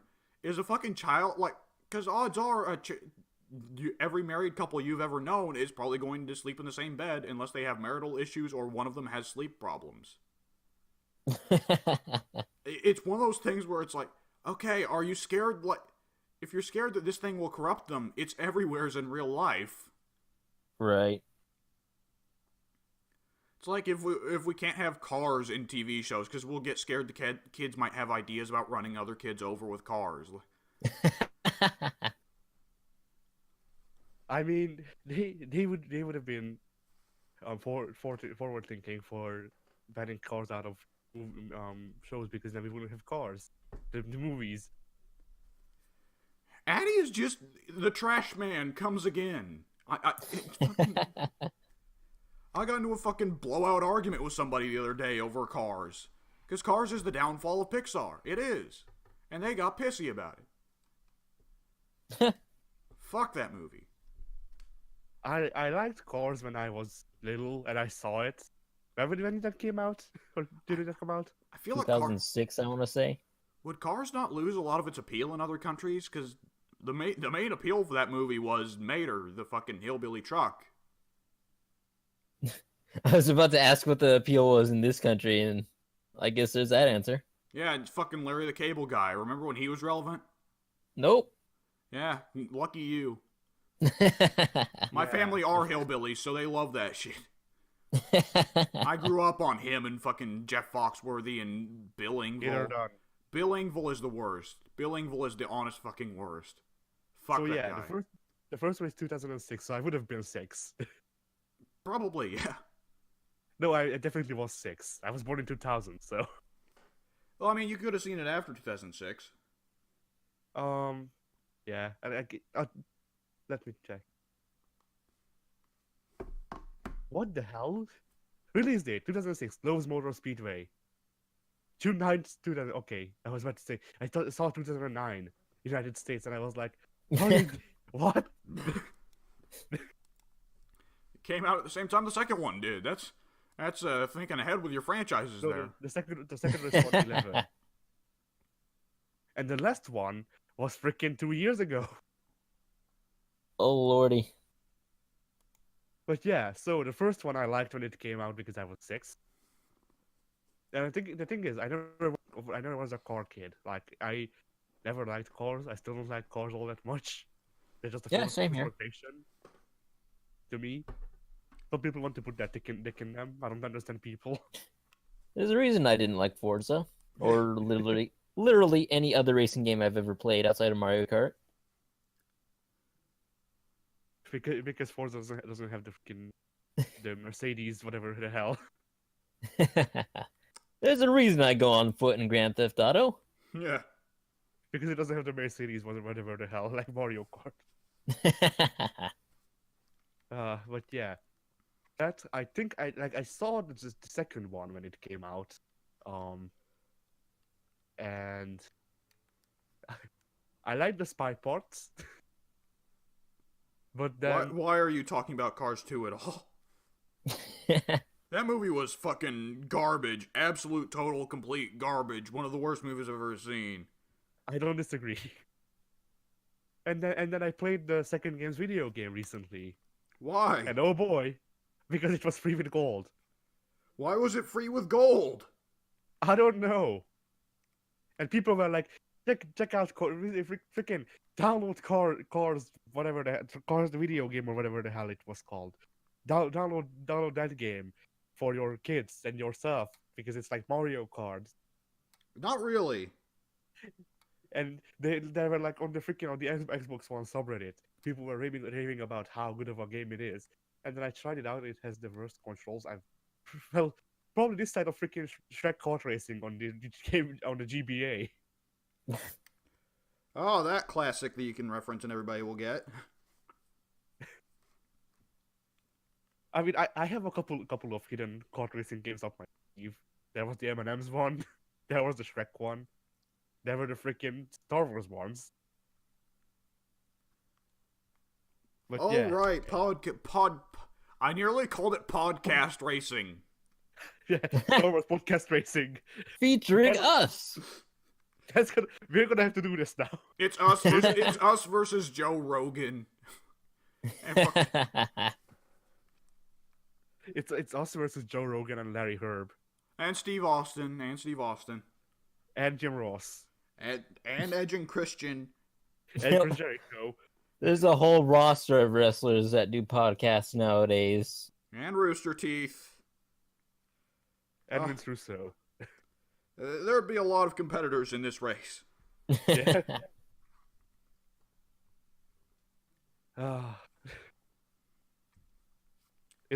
Okay? I was about to say, is the voice connection problem is on my side or the freaking or on Discord's side? But it seems to be on Discord's. Yep. Remember when we were supposed to be talking about Earthbound? Oh yeah. So Earthbound. I didn't get it. Now that might just be because I didn't play through it and didn't grind myself, but the characters were fine for the most part, as far as I could tell. Basically it's the supposed to be charming parts that I didn't get. Like, I didn't get the Mr. Saturns. I didn't get. I love Mr. Saturn. Shut up. Can you explain to me what's good in Mr. Saturn? No. He can break shields. He can't. I forgot he could. I honestly forgot he could. I forgot that was a benefit he had. I love Mr. Saturn because it makes no sense. Because he's just there and he just kind of sucks. But admittedly, I don't remember what he does in Earthbound. I just remember him in Smash mostly. In Earthbound, there's a whole village of Mr. Saturns, and they're just NPCs. Right. And isn't there like where they only say one word? Not one. Well, not just one word, but yeah, there are Saturnisms as they call them. They say like boing and zoom and shit like that. Right. Yeah. And yeah, that I just didn't get. Like, I don't understand. Maybe it's because I didn't play it when I was freaking 5. I mean, So it's a certain degree of Nintendo whimsy, definitely. Which I appreciate that as part of Earthbound's wacky world. And I refuse to believe you did not appreciate the New Age retro hippies. the new age retro hippies. I didn't see them all that much, but yeah, that guy was good. Oh man, and that fucking enemy that isn't an enemy that's just a block of butter with a face and arms and legs, and it's suicidal. So it doesn't do anything, and it wants you to kill it. I don't remember that one. And on occasion, it'll deal I don't damage to remember seeing itself. Oh, and there was an enemy that was a Buzz. It's literally just a fly. It's 2 black pixels on the screen, and that's all it is. And it dies to like one hit of anything. Buzz is not an enemy. You're thinking of the not honeybees or whatever the hell they were called. Buzz was the guy who started your journey. He has Shield Sigma or whatever.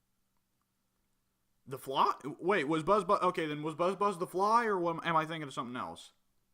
But Buzz was a bee that was sent back in time to start Nessa's journey. Oh, okay. Huh. Alright. And it also helps that Earthbound was rather weird and crazy at the time for the fact that it was a kiddie game, and then it just suddenly decides to end on Lovecraft. As you do. Yeah. Gygas was weird. Yeah. Yeah, everybody has that kind of awkward opinion about Gygas. He is an interesting experience, that's for sure. Yeah. Did you read the interview with Itoi? I think is the guy who made Earthbound. Yes, I've known about Gygas' inspiration for about, I don't know, 6 years now. And yeah, it kind of makes sense now, don't it? I don't know, but then I don't remember what I saw all that much. I just remember That's red Gygas. lines. Oh, I yeah. just remember red lines Red and lines. darkness. Some people think Gygas looks like a fetus, which also kind of fits with the inspiration Itoi had. Yeah, sort of. Yeah. For those who don't know, just because I don't want to leave people out, Itoi, the head developer of Earthbound, has at one point said that that Gygas was inspired by a movie he watched when he was a child, and he believed there a rape scene, supposedly. I believe that it turned out the movie actually doesn't have a rape scene, but that's just what Itoi thought it was. And Gygas is mostly based off of the mental image he had of that scene as a child. Which is part of why Gygas is so incredibly fucked up in Earthbound. Yeah, Earthbound, I think, also gains a lot of charm. Like, this is just for me. If you want to talk to someone who loves Earthbound, you need to talk to our friend Mike. I'm not huge on Earthbound, but I love Mother 3. Mother 3 is the one that I love. I've not got to play Mother 3 because Nintendo fucking refuses to fucking localize it. But I love Mother 3. And Mother 3 is partly connected. There's one character from Earthbound who is very, very important for Mother 3, and otherwise mostly tells a different story. I'm gonna need to look into Mother 3. Well, look into watching somebody play through a freaking translated version anyway. Yeah. But yeah, like my thing on Earthbound is maybe it's the gameplay part that I missed, but then I don't like. The thing is, especially right now, I just don't have the time to play through long RPGs, so I wouldn't really have had the time to actually play through Earthbound. It still took me 3 days to watch through Earthbound, so. Yeah, I was about to say, watching through it ain't a whole lot easier. Long-term RPGs, especially turn-based ones, I would find it almost impossible to watch, you know? Right. Because the battles get so repetitive for a viewer. For like a person playing the game, it depends on the game, because some games, it just stays repetitive. Some games find interesting ways to keep it interesting. Yeah, thankfully the guy I watched made it so you watch the first encounter with an enemy, and then after that, if it gets repetitive, he just cut. Like after the battle was done. Yeah. So yeah. That. The one thing I do want to mention that's an interesting part of Earthbound And I think you might agree with me that it's probably one of the most interesting things about Earthbound is that the health meter is not a static number; it is a rolling ticker, right? Ah, yeah, the gameplay mechanic. Yeah, that was actually really imaginative and really creative. I really like that because I mean, even if you try to like with RPGs, you have to try and like figure out how it would fit into the story, right? Yeah. So it creates that really neat moment of when your character is technically dead, but if you are actually quick enough in the RPG menu, you can save his ass at the last second. Yeah, I like that a lot as well, yeah. That was really creative. But what else did you do this past week, Addy? Oh, freaking. I think that might be all that I've done. Oh, well, yesterday, I guess I'll speak about this before Pink.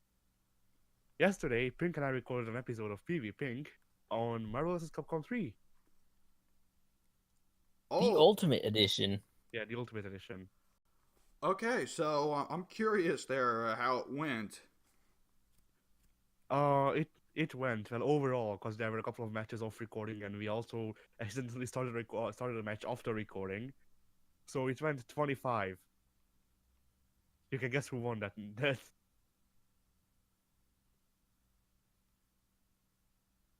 25 matches total. Yeah, we had 25 matches total, and then I won 20, Pink won 5. And 2 of them were off recording No, 3 and of them. were decided by 3 of them.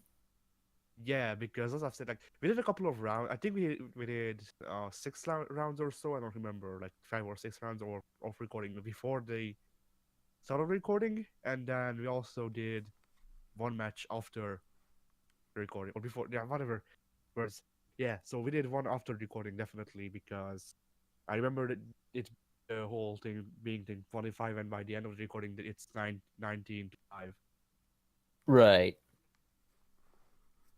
Well, I only won 2 off recording, right? Yeah, Did you win Yeah. any on recording? yeah. I won 3 on recording because I got 5 wins. Okay, so I'm curious. Like, Addy, you've spent considerably more time with this than Pink has, right? Pink, did you Yeah. get to spend any time with Marvel 3 prior to playing? Prior to playing with Addy, no. We had our... How many rounds do you think we did off recording before we started? I can check. Give me a second. All right, because I know I won 2 of those by timeout. And Addy probably won 1, and then we probably decided to just start there because we thought the playing field was pretty even. Boy, were we wrong.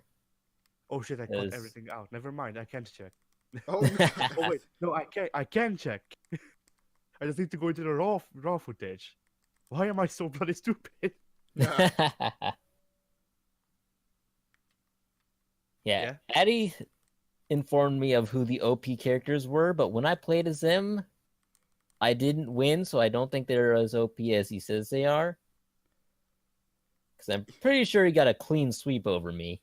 Addy's using reverse psychology here. I'm curious, Right, so- Addy, who do you consider to be the most OP characters? The most OP characters, Connectus. Oh, duh. The 3 he told me to play as were Magneto, Doom, and who was that third one? Third one was Iron Man, but I didn't think that they were the most OP. I told you they were OP. All then right, I said that I would- Magneto, Doom, and Iron Man. That I said that I would also go with OP characters, so I went with freaking It was Dormammu, Strange, and Shuma. Shumagorath. Yeah, Dormammu's fairly OP in Marvel 3. Doom is if you know what you're doing, but the thing is, Pink wouldn't know what he's doing.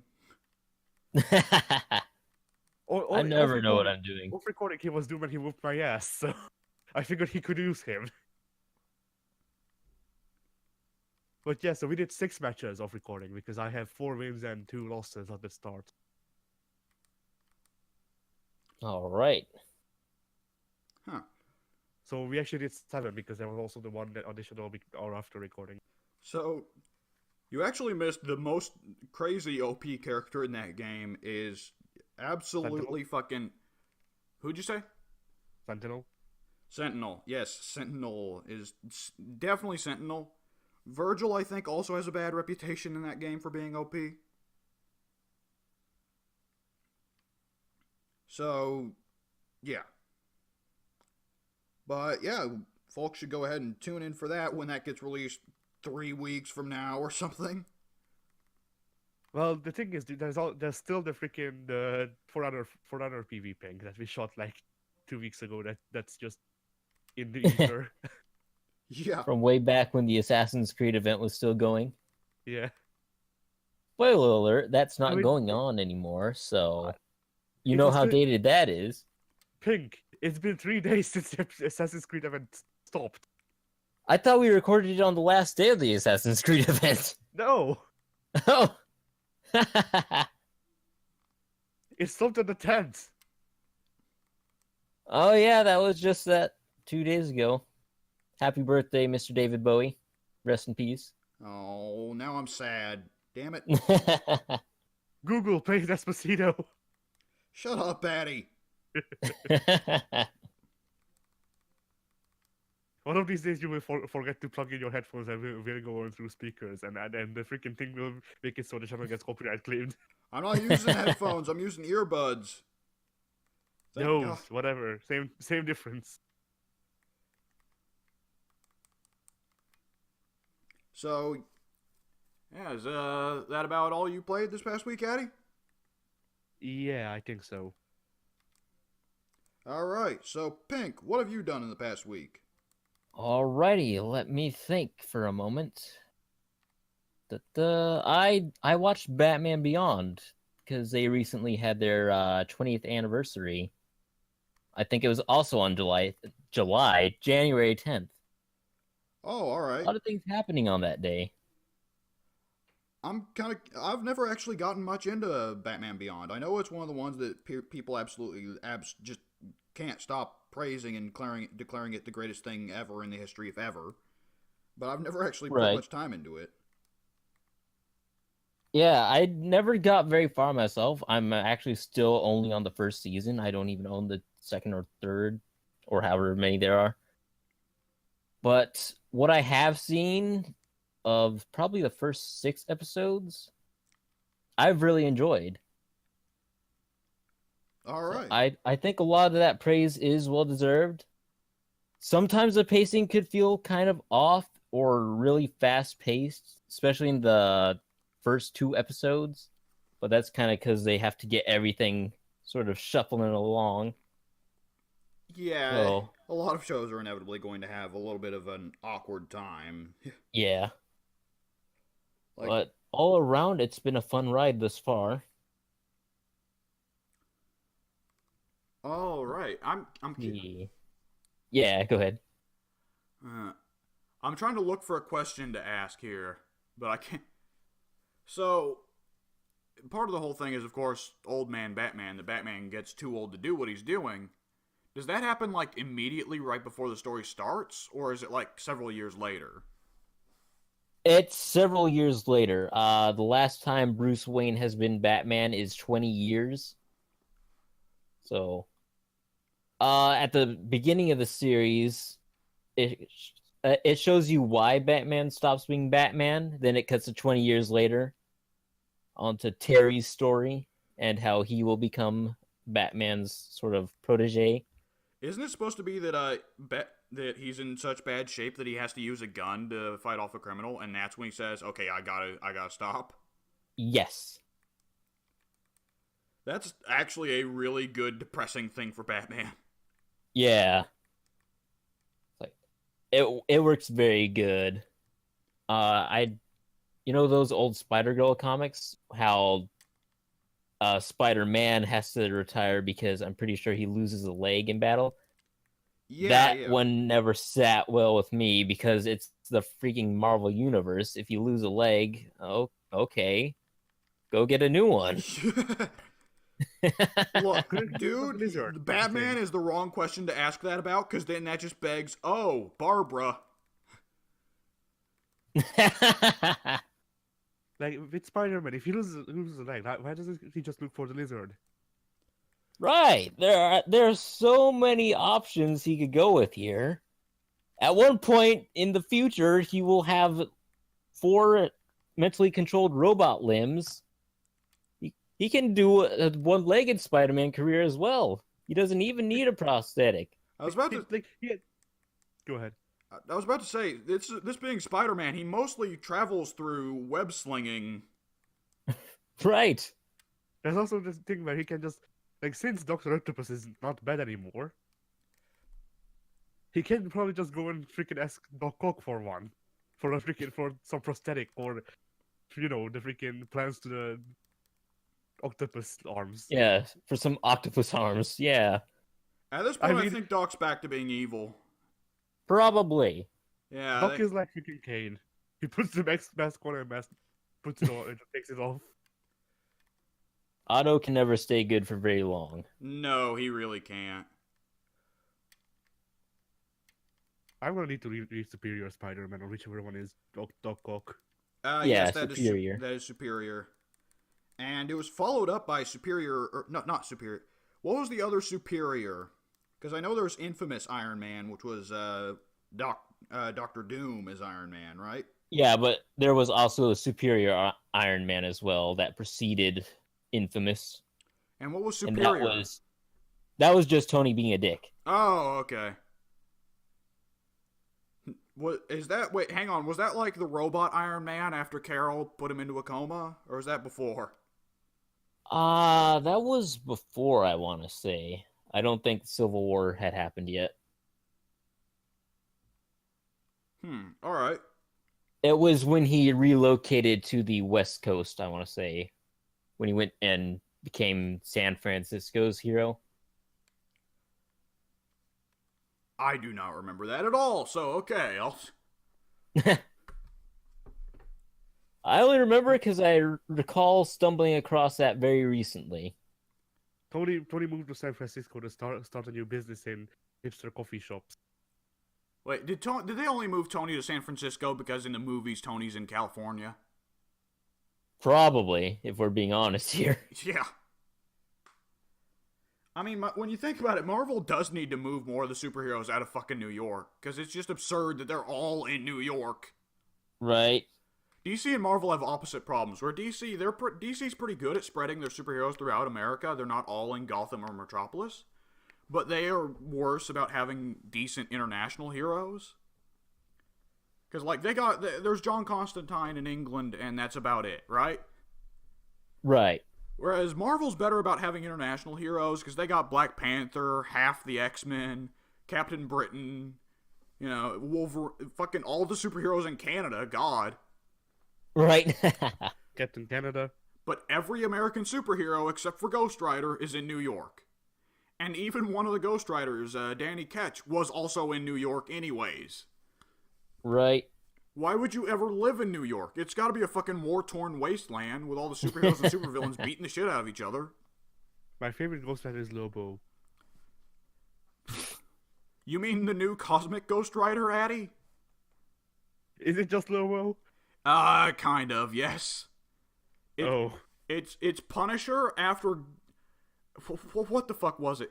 Punisher dies, makes a deal with Mephisto to become the new Ghost Rider, but he comes back to a world where Thanos has wiped out Earth, so he's just the Ghost Rider for a place with no souls whatsoever. Thanos comes back 500 years later to find that the sole resident of Earth is Frank Castle as Ghost Rider, who has lost his fucking mind from loneliness for 500 years. And he's like, oh hey, Frank Castle, do you want to be my new Herald? And he's like, sure, fuck it, I got nothing else to... No, wait, it was Galactus. It was Galactus showed up to Earth because he wanted to eat it, and he was like, alright, well, guess I'm gonna have to fight the Fantastic Four again, because they're always here to kick my ass when I go for Earth. And it's like, oh no, it's just Ghost Rider. Alright, well, so he becomes Ghost Rider, Punisher, Herald of Galactus with the power of Cosmic. But what happened to Silver Surfer? I don't fucking know. Considering it's that universe, I'd assume Thanos killed him because it was from the Thanos comics when Thanos had his own solo series. That's where all this originates. He got turned into tin cans. Right. And then, of course, Ghost Rider betrays Galactus and gets instead for Thanos.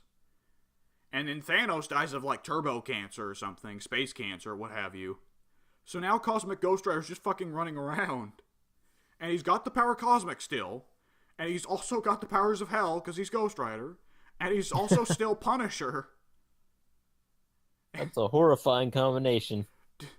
Oh my god. Bad guys beware. Yeah, no fucking kidding. Hang on, there's a really great panel of Cosmic Ghost Rider that I want to bring up, but it's going to take me a little bit to find it. Oh, I looked for Cosmic Ghost Rider, instead I found Juggerduck. Silly me. Good old Juggerduck. Oh, and how could I forget? He's also fucking Thanos reincarnated into a baby.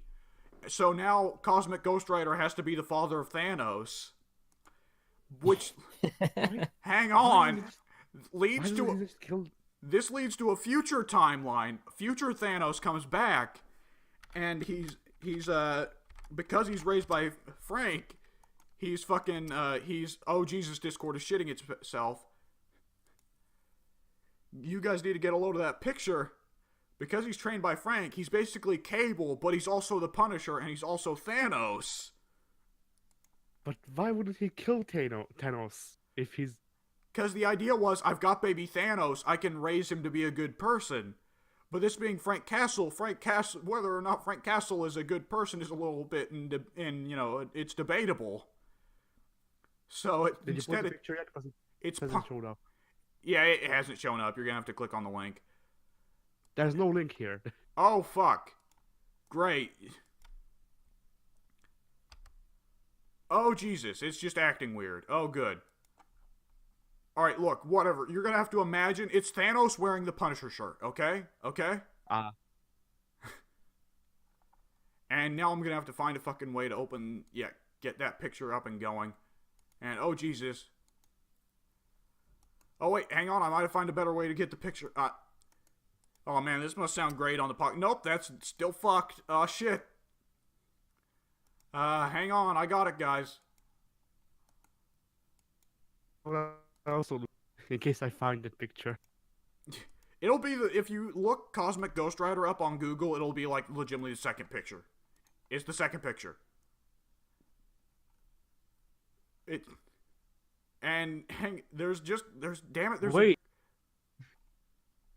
Is this it? Okay, no. Because he's got it's Cosmic Ghost Rider has baby Thanos on his chest. He's got the baby carrier. And then standing behind Cosmic Ghost Rider is Punish Thanos. There goes Pink. Yeah, Pink has gone off to commit seppuku as he has watched his beautiful Marvel comics be violated. Ah, yes, this is the comic panel I was looking for. I can't find it, so if you can actually... Oh, no, I found it! Oh, yeah! Can you post the picture you were looking for, or should I post mine? I'm posting mine, but oh, Jesus! Oh, good. Discord is just absolutely shitting itself. Okay, so the problem is on Discord's end, not ours, I should note. Yeah. So, do you not even see the posts I'm making?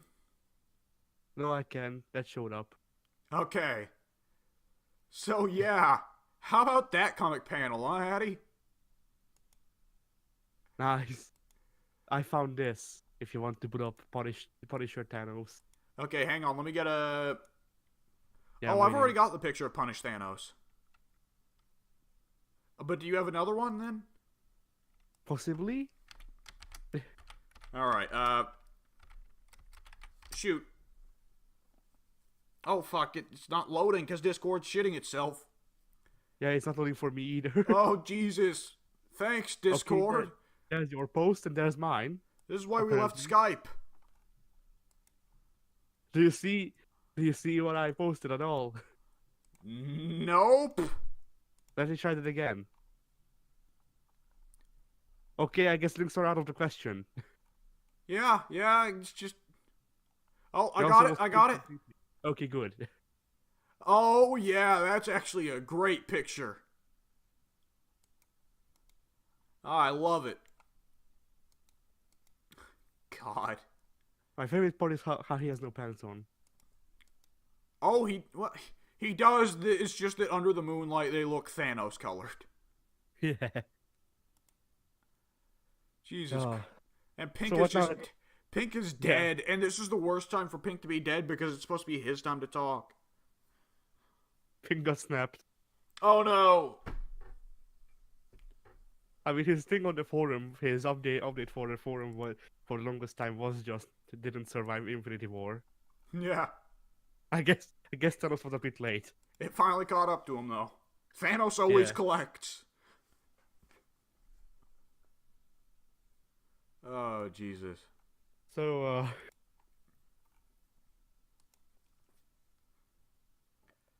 So how about What them now? them footballs, huh? You know, the Bears. how's the weather? It's fucking cold. It is.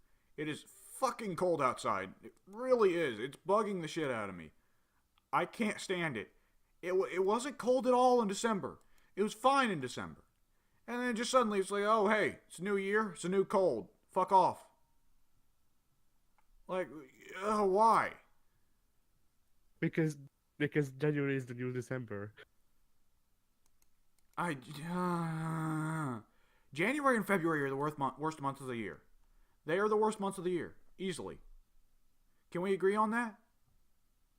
I mean, you'd probably say that March is the worst month in the month because I was born in March. So At March, things start warming up. That's when it starts getting into the warmer seasons of the year. That's when it gets better. I guess.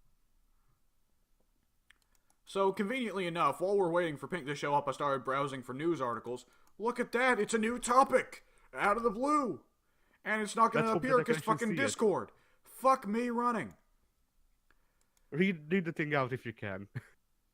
Alright. So, the headline is Fox reportedly pulls the plug on X-Force, Gambit, Doctor Doom, and more ahead of Disney takeover. This is from Flickering Myth. So it says, it has been speculated for a while that all of the projects that Fox has been planning with its Marvel IPs may be ditched in favor of Disney's new directions with the brands, and this may have just been confirmed by Daniel Richtman, who claims that his sources have provided a list of dead projects, including Doctor Doom, Gambit, Silver Surfer, Kitty Pryde, and Multiple Man. In his list, he also mentions that the Deadpool spinoff X-Force is also likely dead, as Fox only has around 2 months to begin production, which also looks unlikely. Now, yeah, this does sound like it fits, particularly considering, Gambit and Multiple Man are both movies we've known about for a year or two now that's been sitting on the back burner. Oh well, we won't be able to see freaking Channing Tatum as Gambit. Oh no, whatever will we do? Yeah. James Franco as Multiple Man is the one that makes me go like, oh, I forgot that was happening. Wait, was Channing Tatum actually Gambit? Channing Tatum was going to be Gambit, and James Franco was going to be Multiple Man. Oh, shit. I was joking, you know. Oh, you were? Yes. Jesus. Oh, good lord. Something Gokram's Razor.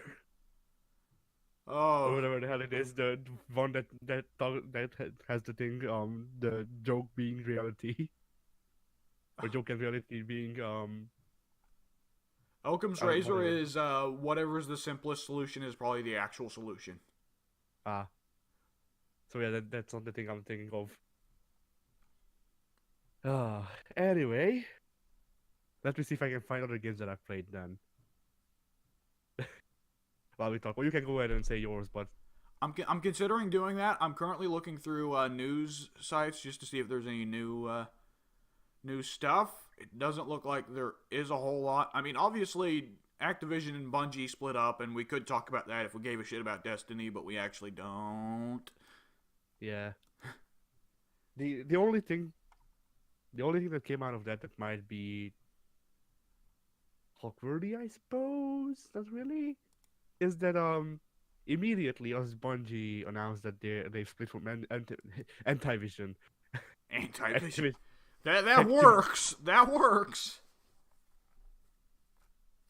Uh, so then splitting from Activision is that both like I think it's an engineer from Xbox and also Larry Herb immediately posted that they look forward to working with Bungie. So I love they the probably idea of them trying to escape Halo and Microsoft just pulls them back in. yeah. Especially considering haven't 343 been bungling it really bad? Like people hate the new Halos. Yeah.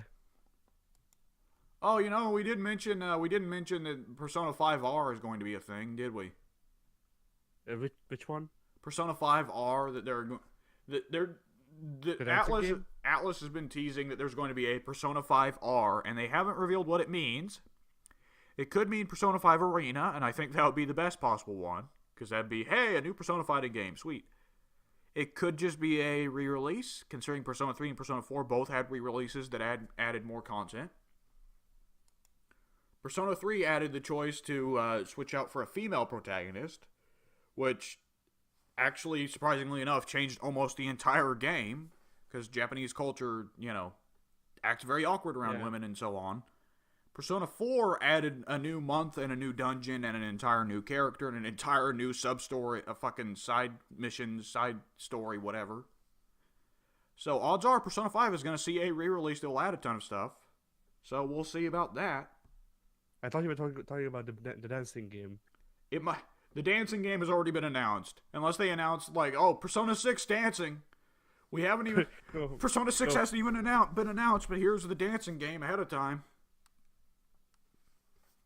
no, it's gonna be Persona 5 Project Diva. That's already happened. That was Tokyo Mirage Sessions.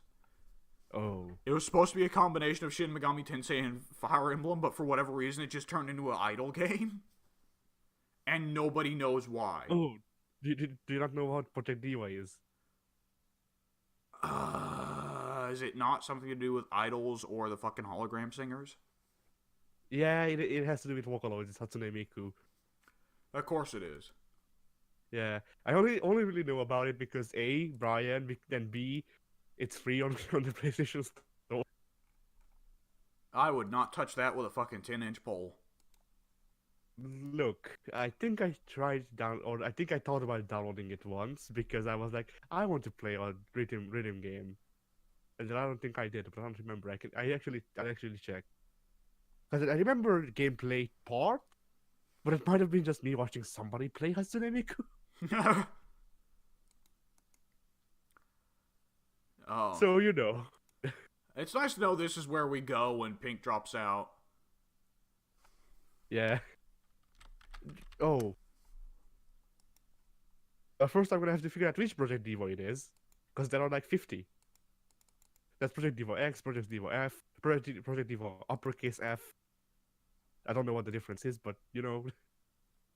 Of course, Japan is like, oh, you can tell it's the sequel because the F is uppercase. Like, what the fuck? I think we're gonna have to keep going through the podcast without Pink. I think Pink just may be dead. Possibly. Oh, okay. Pink is now explaining on the forum. Oh yeah, a little kid fucking came and unplugged the modem. Oh yeah, he does that. Why? I don't know. While we were doing For Honor, he also did that. Is it fun? I don't know. I ask you as if you've got fucking modem unplugging experience. Yeah, the OR modem is hidden from my niece, so.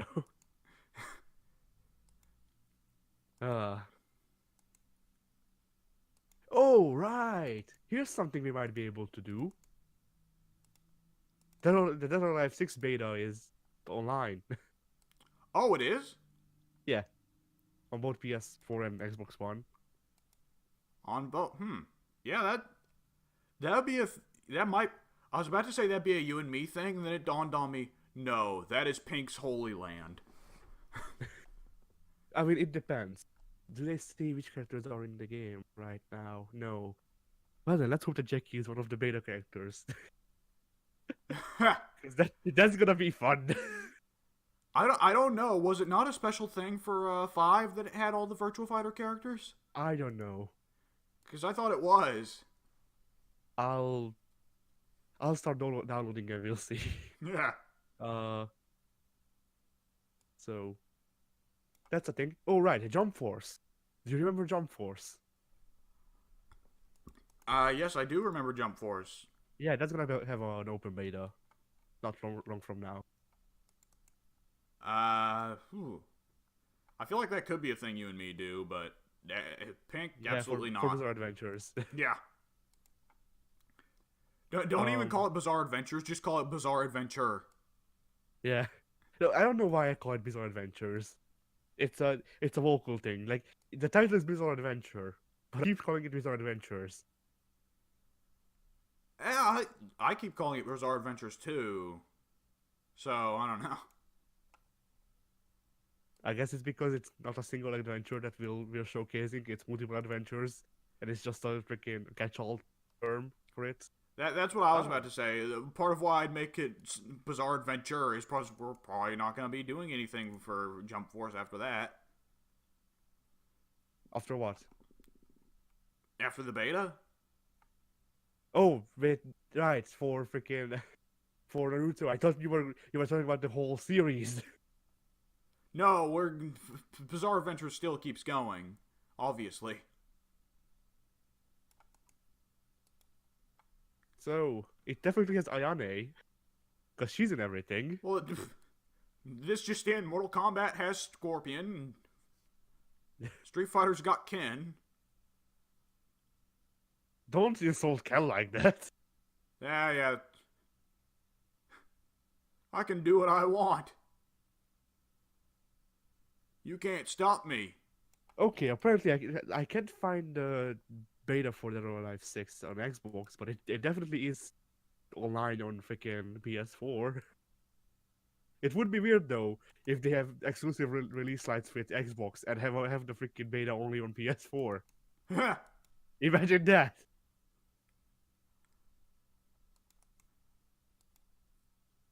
Oh, where the hell would freaking Xbox have betas?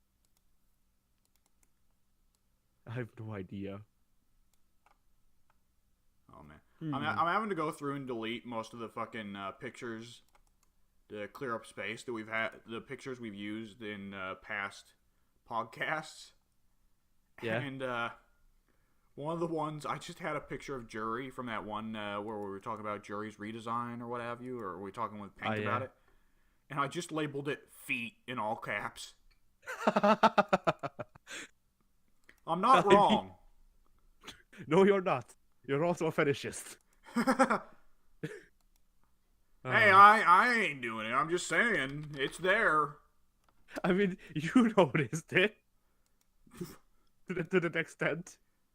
So you must have ulterior motives. Look, it's coming on so strong there. It's like Quentin Tarantino. That's how strong it is there. Oh, by the way, speaking of names, have you looked at a couple of our titles for video, or not titles, but file names for the videos that I uploaded? No, I actually I haven't looked at those. No. Yeah, because Rondo of Blood, which will have to be a freaking one-off for some time. Yeah, because Rondo... we're busy with things. Yeah, so Rondo of Blood, that one's file is called Castlevania Ronda Rousey of Blood. Ah, naturally. She's there as well. Why the hell not? Ronda of Blood somehow sounds less intimidating. Yeah. So that Fallout was just called Howard 1 and 2. The last 2 episodes anyway. Yeah. Howard 2, the Howardening. Yeah. And then all of the episodes of freaking Overwatch that I haven't uploaded yet, which I actually haven't been working on Overwatch because I didn't have the time, but whatever. Yeah, all those episodes, they were called OVO. OVO. Oh, Jesus. Because what's that? Notice this Overwatch video. And on the note of Overwatch, Prince shows up. Yep. We just We just needed to talk about it to summon him. Thank God we no longer need the pad. Pink And is only here in spirit. We're sorry. oh Jesus, we're taunting the audience. Yeah. We're taunting them with the concept of content. Oh man, look at the fucking pictures came back. What the hell? What?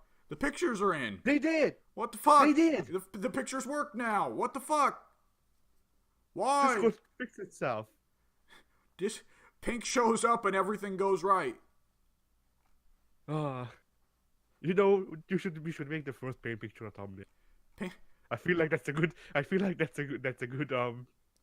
thing for this podcast. oh my! Do I still have the logo for the podcast? I need to take the logo and just stick it over that, and that'll be the. Okay, while we wait, I can do this. Yeah. Oh. Oh yeah. Yeah. So what should we talk about while Pink actually freaking teleports into existence? Well, I think Pink is fixing Discord right now. That's why he's silent.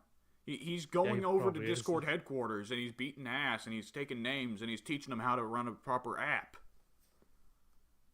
And he's got a lot of fucking lessons to teach. Discord is having troubles though. Oh, it is. It is super having troubles. Oh shit. Oh man.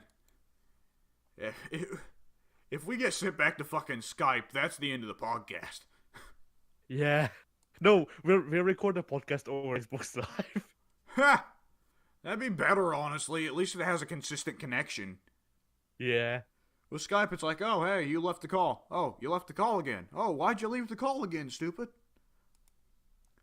Oh, fuck everything, man.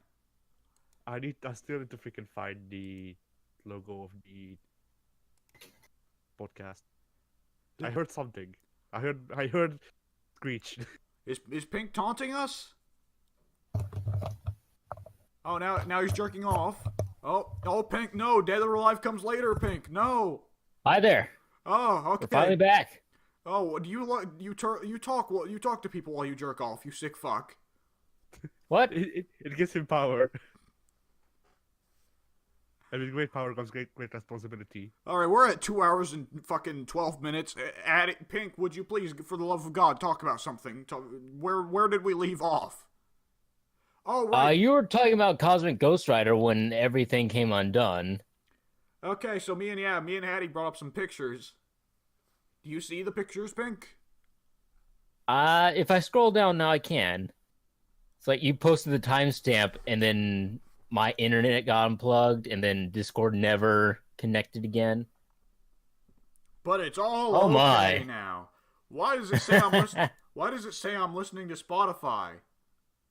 Cause you are. Cause you are. Mulan soundtrack. You're listening to the Mulan soundtrack again. I'm listening to the what soundtrack? The Mulan. What? Isn't that what happened last week? I think it is. Yeah. My fucking family has somehow logged in these stupid Google devices into my Spotify account. So now anytime someone listens to Spotify in the house, they're listening on my account. Jesus Christ. And I'm totally not saying that to hide the fact that I'm listening to the Mulan soundtrack as we speak right now. During every single podcast. That's totally not what I'm doing. Your thing is gonna be listening to the Mulan soundtrack. My thing is freaking only getting erections from king shaming. What's Pink's thing? Podcasting. Disconnecting every 10 minutes. But it's not shameful enough, Pink.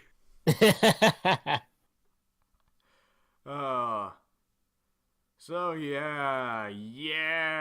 Oh Jesus. So while you were away, we did find another news topic. A current fucking thing is that supposedly Fox is just shit-canning all of its big Marvel projects going into the Disney merger. So no Channing Tatum Gambit, thank God. Good. No James Franco Multiple Man, thank God. Good. No Doctor Doom movie. Good. No Kitty Pride movie. Oh, that would have been interesting. I didn't even know they were Good. making a Kitty Pride movie. Neither did I. Like, Well, I heard about Gambit, New Mutants, and that's probably it. New Mutants still has to come out. It still has to come out. No. It's a finished movie. They won't just throw the entire fucking finished movie in the trash. Wait, did they film it? Not only is it filmed, the trailers are out. I had no idea. The fucking trailers were out for Logan. Did you go and watch Logan in theaters? No, I did not. Okay, if you went to Logan, the New Mutant trailers were beforehand. I had no idea. They're making it a horror movie. Don't you remember hearing about all that? I thought that was just speculation of what they were going to do in the future, not that it was actually being done. No. It's a full thing. I am so sad now.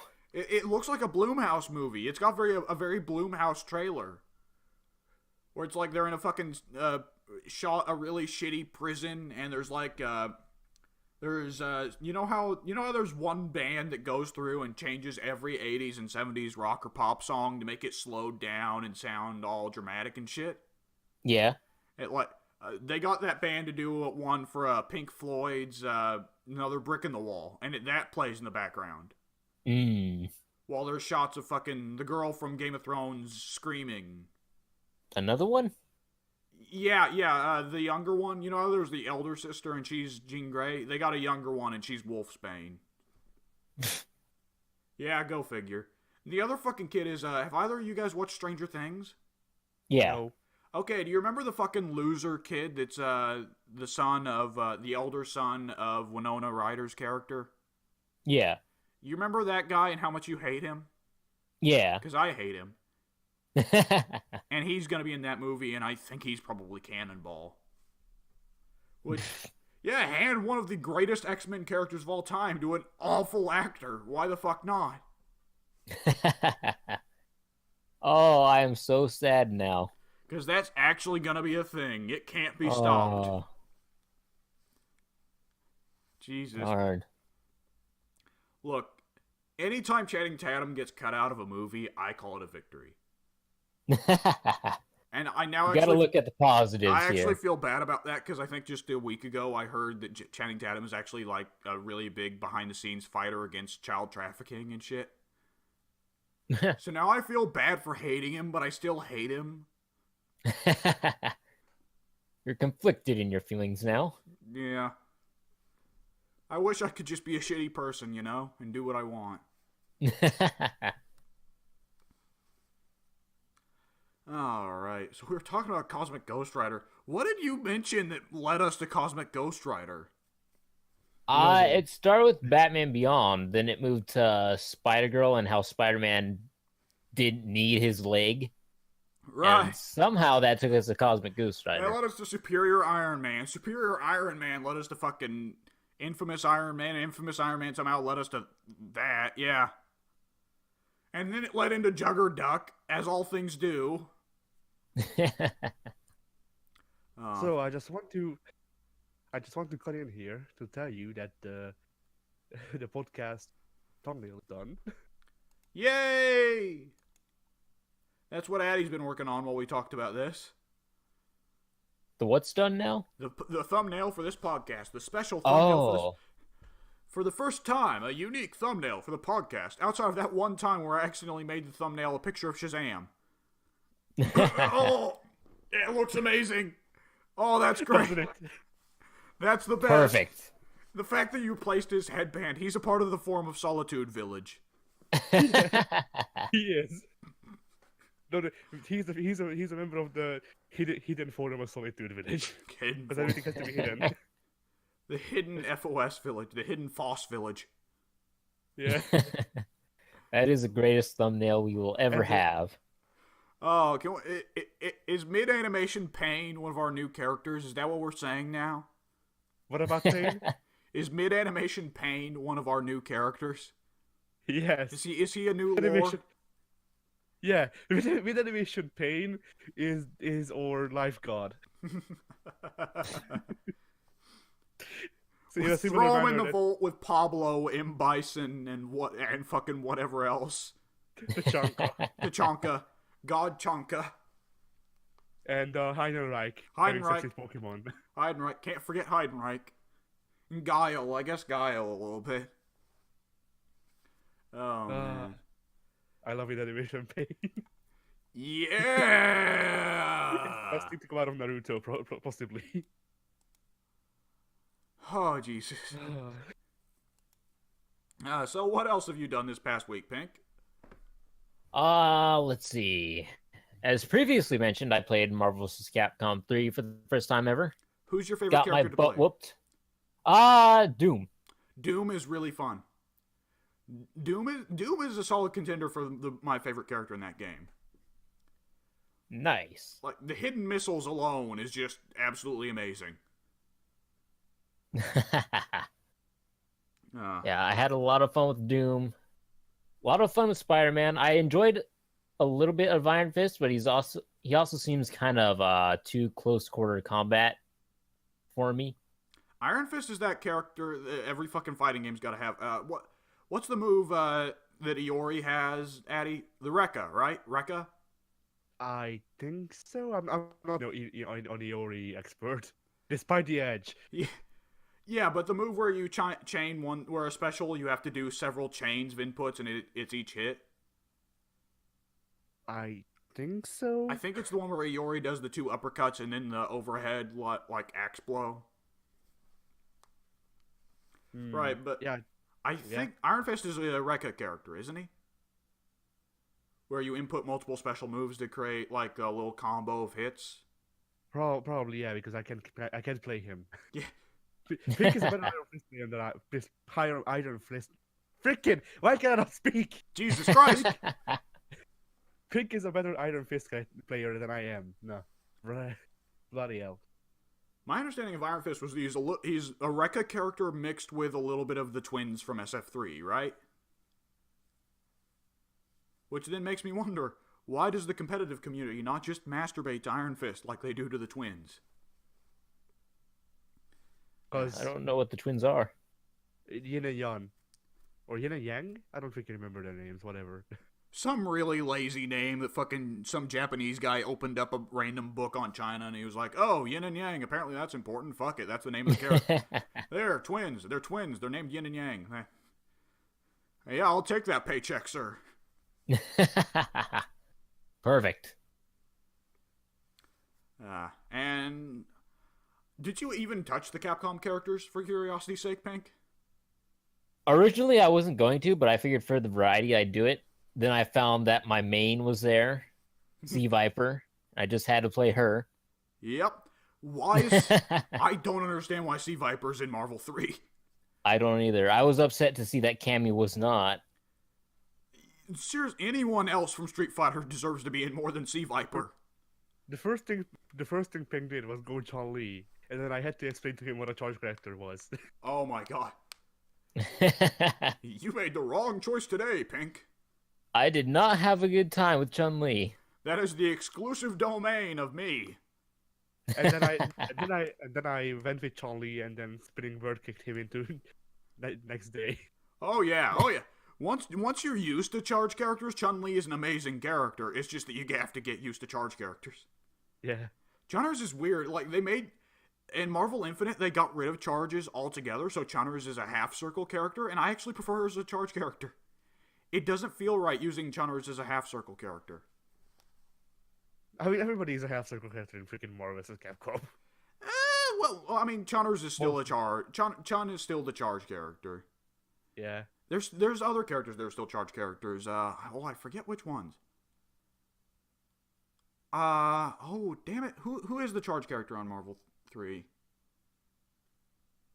I wanted to say Hagar, but I don't think he is. I think Hagar's half circles, isn't he? I wouldn't know. He only did supers for me, so Yeah. Yeah, Hagar's a little out of place in the Marvel roster. It's kind of incredible that he keeps getting in. Yeah. And I don't just mean because he's mundane, but also a command grab character who doesn't have any really long-ranged command grabs or fast command grabs. Like, he's Zangief in a roster full of characters who can counter the pile driver very easily. So it's weird. Nah. Fuck, I'm gonna be spending the next week trying to think up who's the fucking other charge character in Marvel 3. So there are no pure charge characters according to people, but there are characters who have charge moves. And these people are like Hulk, Felicia, John, and Shimagura. Hulk was the charge character. Hulk was the character I was thinking of who was a charge character, because his projectile's on charge. Which it should be, but, you know. Does he throw a car at you? He tears up the ground, and it causes an earthquake, yeah. Nice. All right. And what else did you get to play this past week, Pink? What else did I play? I don't think I did play anything else. Good lord, it is 2:30 p.m. and it's already getting dark outside. I fucking hate winter. I don't think I played anything else. I did watch a lot of YouTube stuff this week. I watched a hour-long documentary on quantum theory, so that was fun. Oh, Jesus. I didn't understand a word of it, but I certainly watched that. Yeah, quantum theory is something I'm comfortable with just saying, oh, Dr. Manhattan, and walking away. I just kind of assume it's batshit insanity of, oh, time travel's possible if you go only going forwards, and if you speed up the fucking microwave on the other end of the earth, and... Yeah, it's pretty trippy stuff. Oh, absolutely. I enjoyed it. I probably won't look further into quantum theory because I'm not a genius, and that is not my forte. Yeah. Don't ask me how I stumbled upon that video either, because I don't remember. Yeah, it's like, alright, I'm gonna let some science nerds figure out what that shit is, and I'm gonna stay over here. I'm gonna let them build the microwaves for me. Yeah. Look, we all got our roles. I'm gonna be the guy who teaches your kid history. One of the more useless roles, but you know. Yeah. Nah. You guys make stuff, I'll be the consumer that buys it. That's how this relationship works here. My role in society is that I'm the trash man. I take garbage, and then I have it in the ring, and then I eat it. Oh, Jesus. But the quantum physics says you didn't really eat the trash. It was always a part of you. You were the trash man in more ways than one. When you eat the trash becomes a part of you. You become the half trash, half man. And we are what we eat, so I am truly trash. It all comes together. Oh, Jesus. So, all right. And that's about it, Pink? I believe so. All right. On my end, I played a fair bit. So, I've beaten Mega Man 1 and Mega Man 2. Well, no, I've beaten Mega Man 1. I'm most of the way through Mega Man 2. How? Because I'm at... How? Okay, I gotta explain. So, I tried to beat Mega Man 1 and 2 before. It just utterly whooped my ass thoroughly. It took me to town and it spread my fucking ass cheeks, right? Right. So, I found out, though, there's a feature in the new HD remakes that they must have inserted specifically because they knew that gamers nowadays are too bad at video games to beat Mega Man. At least without, fucking their head exploding, right? Right. So, they implemented the rewind feature. So now it's Braid. And that, let me tell you, that makes Mega Man considerably more possible. It's still fucking hard, though. So, I eventually was like, you know what? If I'm going to use this cheaty feature, I'm going to use it to the max extent, and I'm going to go for a perfect no damage run on each level. Because every time I take damage, I'll just rewind back and then figure out the way through it. Let me tell you, most attack patterns in Mega Man, it is a very, very delicate game. It is like pixel perfect most of the time. It is batshit insanity. And I look at it and I'm like, what kind of fucking crazy person beat these games back in the day? Now, admittedly, Mega Man 2 is way, way, way, way, way easier than the first Mega Man. The first Mega Man is Testicle Crusher. Full-blown Testicle Crusher. What you do when you play Mega Man is the game first asks you to step up, and it's got a little vice grip, right? And it asks you to pull down your pants. And then it firmly grasps, and then it squeezes. Mega Man 2, a little bit more, little easier to get around. But I gotta say, the whole thing of trying to go through on a no-hit run, there's lots of times where the enemy pattern, there is a very specific way of beating it, and it will take you ever and a day to find out the way around it. And let me tell you, I'm trying to enjoy the game as much as I can, and I'm enjoying parts of it. At the time, the design was very innovative for its period, because you have to keep in mind, it's NES, right? Right. Like, that's the fucking Stone Age of gaming. And it came up with some crazy shit. Fucking going into the inventory screen and swapping out weapons. An ammo meter for each individual weapon. A health meter. That's crazy shit for the time. Back then, you died in one shot. Mega Man was innovative. So, and the boss fights at the end of every level. And each of them had a separate weakness. Like, it was crazy stuff for its time. So I really want to appreciate it. But at the same time, I'm rewinding 30 fucking times to get around and get through a swarm of robot birds. Because there's a very specific way you have to get through them. And it's just making me feel like this GIF that will be in the description of the video.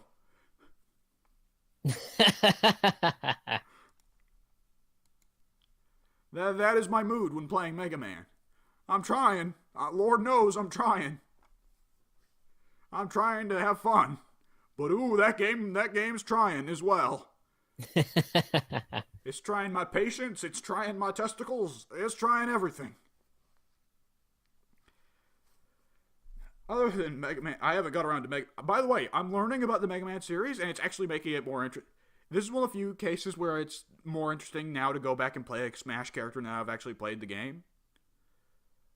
So Mega Man is it's a little bit more interesting. So a lot of the moves that Mega Man has in that game, he does not have in the first two games. I did not know that Mega Man could not gain the ability to slide until Mega Man 3. Oh. He could not charge his shots until, like, Mega Man 6, I think. Like, he didn't even have, like, the side cast until, like, Mega Man 3, because he definitely doesn't have Roll here. He doesn't have the dog. Wait, is the dog Roll or Rush? I want to say it's Rush. Okay. Rush is definitely not here. And I'm curious, once I get to the Mega Man 8, whether or not they retained the voice acting. Because I hope to God they did. You have to stop Dr. Wowie. Mega Man? Have you guys ever seen the actual clip of that famous moment? I have not. No. Oh my God, I have to show you guys after the podcast is done. But it's absolutely incredible, the voice acting. My favorite part is that the fucking voice actor, you can tell they just did it all in one take, because the voice actor is stumbling in certain parts, and you can tell a voice actor's stumbling when he's fucking reading the script as he's speaking. I'm just Googling Mega Man 8 voice acting, and I'll give you guys the video after we're done. But, whew, it is something. And other than that, there was another game I was playing through, and a new game I got to try, and it is Resident Evil 2, the HD remake, boys! Fuck yes, it's great! The graphics, of course, are incredible. We knew that as soon as we saw it at E3. But it maintains looking incredible throughout the entire game, and it's got some of the best blood and gore of any video game ever. For a while, I would have said Left 4 Dead 2 was the undisputed king of blood and gore in video games, right? Have either of you guys seen Left 4 Dead 2 or played it? I've seen it, I've not played it. I haven't played it either. So Left 4 Dead 2 in the actual gameplay has a dynamic gore system, where the entirety of the zombie's innards are modeled properly, so that if you shoot a zombie in the chest, he will be properly, his ribs will go flying, or you shoot him in the gut, he'll be disemboweled, or if you shoot him in the head, his head will explode, right? Right. Resident Evil, the head and the torso aren't that well modeled, but at the same time, there's a lot more touches to making it realistic. If you will shoot a zombie in the arm, it will take off enough gore that the arm, though, will still be left hanging. where like it'll be left hanging at the elbow. The elbow fucking falls off, but the skin is still attached. And that's a really neat effect I've not seen in a video game yet. And it's really creepy because that's one of those... It's one of those injuries, like, you know, there's a certain degree of blood and gore in video games and movies that you don't even react to seeing, right? Decapitations, we don't even react to. It just happens all the time. But there's some that still get us, at least partially out of realism. And one of the ones that will get me is absolutely when something gets taken off, but not fully, so it's still hanging on. And you see the bone coming out and all that. So that happens with arms and legs, which of course adds considerably to the Resident Evil strategy, because now it's like, oh, take out their legs to make them slower and all that, which was not a element in the original Resident Evils. Addy played the Resident Evil 1 remake, and he can tell you, yeah, aim up, aim down, or aim forward. If you aim up or aim down, you will miss. One thing that is kind of surprising is that there is no longer the usual zombie law of automatic one headshot equals death. It's really shocking, because there is a critical hit system in place where if you shoot a zombie in the head, there's a random chance their head will explode, and they are guaranteed to drop, and they will stay dead permanently. They can't get back up. And I think that shot actually has a higher chance to, the critical shot has a higher chance to happen if you stand still. Because the game very much has a mechanic where if you stand still, the crosshairs tighten a lot. And I mean, a lot of games have where if you stand still, the crosshairs tighten, of course. That's a classic, Call of Duty type mechanic. But it's in full force here, where it's like, if you were standing still, it is pinpoint fucking sniper accuracy with any gun in the game. And the increased chance of critical hits, it's all there to encourage you to sit still while you're shooting, which is very important. Because a classic Resident Evil thing is that you couldn't move in the old games when you were shooting. And Resident Evil 6 was the first to have where you could move while you were shooting, and it was kind of a perversion of the Resident Evil legacy. Never mind that standing still while shooting was kind of a stupid idea to begin with, but it's an interesting way of handling it where you're still encouraged to do things like the classics, but you can move around while shooting if you want to. Right. It's got a lot of little touches like that that are great for classic Resident Evil fans who want to see Resident Evil brought into the modern day, and so get rid of kind of the archaic old shit like that, like only being able to stand still while shooting. But at the same time, want it to still be classic Resident Evil. Like, another thing that has to be dealt with is classic Resident Evil zombies, because you weren't controlling the aim, you were only telling your character to shoot at them. Your character would shoot at the zombie in the torso like 50 times before the zombie dropped, right? Because you couldn't get the fucker to shoot at the head. Well, now that you're the one aiming, you can go for headshots, and a headshot will bring a zombie down a lot sooner than a torso shot will. But they still wanted to they didn't want it where, you'd be going through the entire game headshotting every zombie, cleaning your way through, right? So most headshots are going to either be grazing shots, or we'll just assume that it missed the brain, and went into the jaw or something. And more importantly, there are lots of times where zombies will just drop dead, and then they get back up when you come into the room later. Which is a send up to... Yeah. So there's kind of a thing of, like, because you can still use the gun and the knife and the shotgun afterwards. So there becomes a question of, should you spend the ammo or the knife durability to mutilate a zombie's corpse after killing him to ensure that he won't get back up? Or should you save the ammo, right? Right. And that's sending up to a mechanic from RE1 that Addy actually didn't get to see because it comes in a little bit later. But in Resident Evil 1, the remake added a feature called Crimson Heads, where after you killed a zombie, after an hour, the zombie would get back up and they would have blood red skin, they'd be able to run at full sprint speed, they deal a shit ton more damage, and they take a shit ton more damage. So that's scary. Yes, it is. But the game had a system where you could carry around gasoline and a lighter. So you could burn zombie corpses if you didn't want them to come back as Crimson Heads, but there's a limited supply of gasoline. So it put in a system where you had to decide which zombies you were comfortable with coming back and which zombies you weren't. So you had to figure out, like, well, I'm probably not going to come back to this room again, so I'm fine to leave this zombie here, but this hallway here I'm going to be running through all the time, so yeah, I'd better burn the corpses. And it was a really neat system, and a lot of people were wondering if they were going to bring that system back for RE2, since it's now following along the remake. And they did in a very interesting way.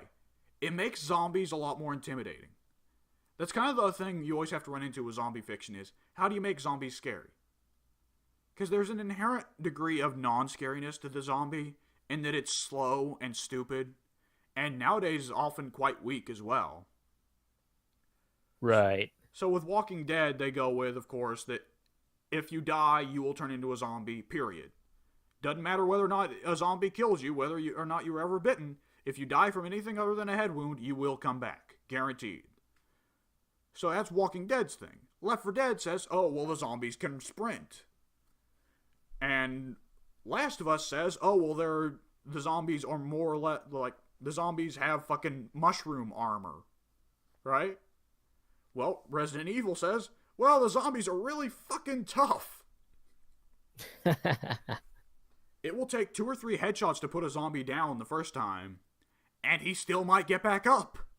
So this makes zombies considerably more intimidating, because it's very ambiguous what it takes to kill one. I think These are Florida zombies. Yeah. Steroid zombies. I think there's even a degree of randomization, because there are sometimes where we'll shoot a zombie in the head once and it drops. Sometimes it takes like 4 headshots. So that degree of uncertainty definitely adds to it a lot, I'd say. The demo is, I will say the demo, once you've, I see why they made it only 30 minutes in one shot, because once you start going through again, you see that it's actually a very small amount of game that they give you. Because I went through once on PS4, and I did not make it to the end in the 30 minutes because I spent a lot of time looking around and a lot of time confused about where to go, right? Right. Then I did it again on Xbox One to show off the game to my family, and I let my dad play, and he's not great. So he spent a lot of time wandering around. So then I made a fucking alternate burner account for PS4, went through, and beat the demo in 11 minutes. So that's why there's a one-shot on it. It's still fucking stupid, though. Because of course people are just going to make burner accounts. I thought of something yesterday, though. What if they want people to make burner accounts so that they can inflate the demo player numbers? Oh, yeah, that's a good idea. Yeah. Because at first I was like, oh, Capcom Japan doesn't understand that people will make burner accounts, right? Because Japan has more of an assumption that the player will actually follow the rules, right? Right. Like Nintendo doesn't fucking understand that spoilers and shit will cross boundaries, right? Because like Subspace Emissary was spoiled in Japan big time, but Nintendo acted like it never crossed over to the US. And all that. Right. So at first I assumed it was just Japan being crazy, but then I thought, this may actually be really clever on Capcom's part. They might be able to say, oh, 3 million people downloaded the fucking demo. And 2 million of them were one dude.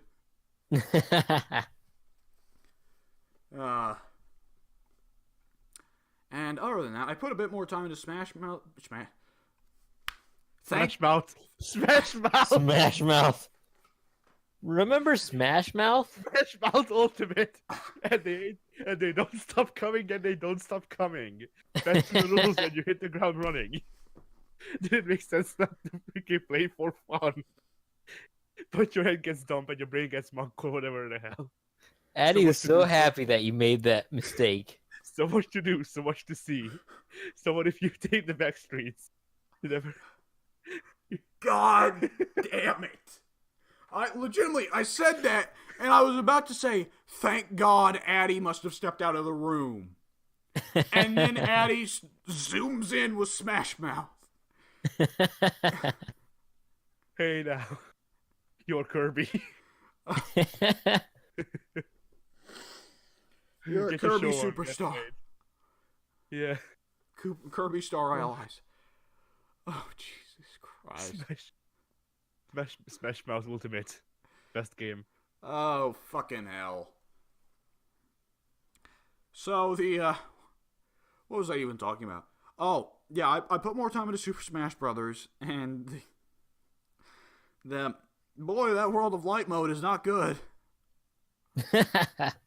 It just keeps going, and going, and going, and going. And some of the fights are fun. Most of the fights are not. The floor is poisonous. Also, the enemy has poison, and they're giant, and they're metal, and gravity is low, and also that it will only spawn Galaga drones. Get fucked. Yep. Yeah, I I watched my littler brother play through the World of Light mode for a little while, and I was like, that doesn't look fun. That just looks kind of stupid. So, yep. I'm probably never going to touch World of Light myself. Like you've mentioned before that you're kind of a no items final destination kind of guy. That is the worst mode for that. Right. There is no competition. It is just bonkersness. Half the time, half of your fucking wins will be just either at complete random, or because you chose the spirit that starts you at 30% health but gives you double damage. Because most of the fights you win by picking that spirit, and then going with a heavy hitter like Ganondorf or Captain Falcon or Little Mac and just beating them in one hit. Right. Oh man. So the other, what was I going to say? Right. So the thing I wanted to mention, we mentioned going in the Paw spirit, right? How she starts with a bomb, and that's a reference to a infamous moment in Ground Zeroes where she has a bomb shoved up her vagina. Yeah. Well, apparently, it looks like whoever was in charge of making some of the spirits had a kind of sense of humor that follows along that.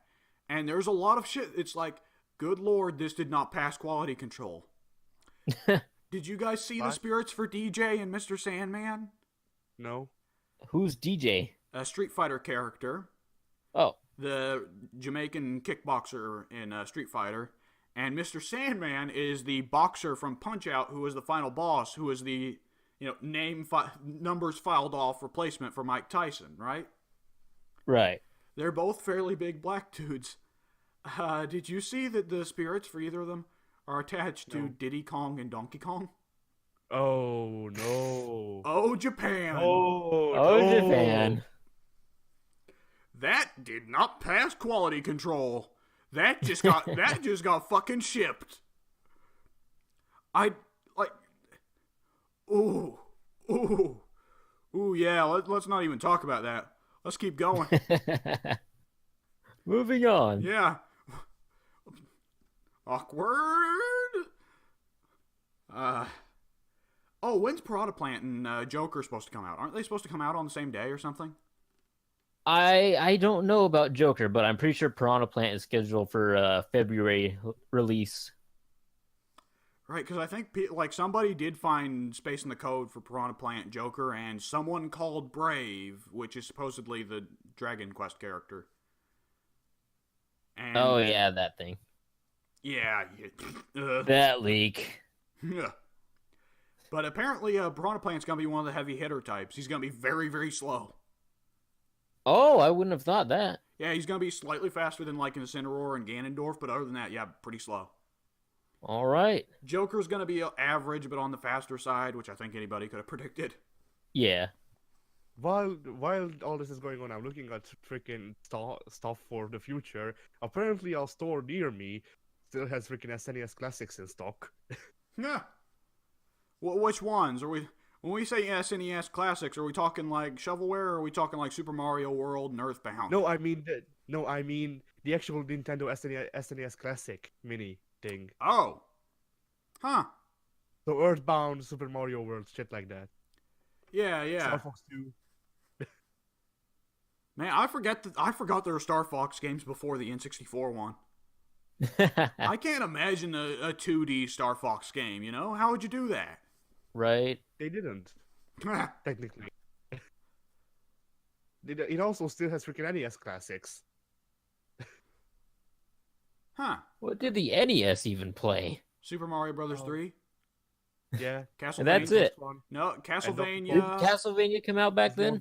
Castlevania, Metal Gear, Zelda, Final Fantasy, Metroid, Kirby.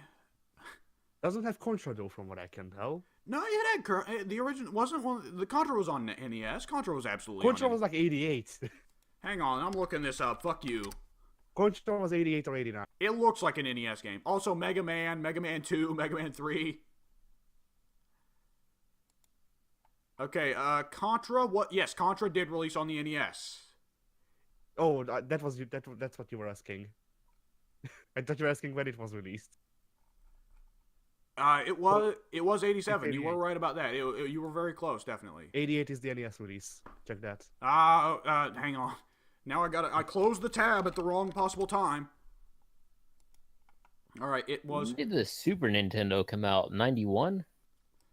Oh, I don't know when the Super Nintendo. I'm not a huge expert. Okay, yes, the the European release for Contra on NES was December 28th, 1990. Why'd you guys get them 2 years later? I don't freaking know, but I'm not looking at the freaking. I'm not looking at the European release because they also said that the European release was freaking Protector, and that's a lie. Oh, It's not necessarily a lie, but for as far as I can tell, only Germany got Protector. So unless Germany is Europe, like all of it, then usually people do just say Germany is the king of European imported games. So yeah. But yeah, You would not think they'd be into video games considering how much they hate blood and gore and violence and everything. yeah. Okay, yeah, the SNES was August 23rd, 91. Oh wow, I did not know the Super Famicom came out a year before the SNES did. Neither did I. Am I the only one who's tempted to just call it the SNES? SNES. No, that's actually the widely accepted pronunciation over here. It's NES and SNES. Yeah. I love it. Or well, if you actually want to follow Hungarian pronunciation things, then Nesh and Snesh. SNES. Yeah, Snesh. Oh, Jesus.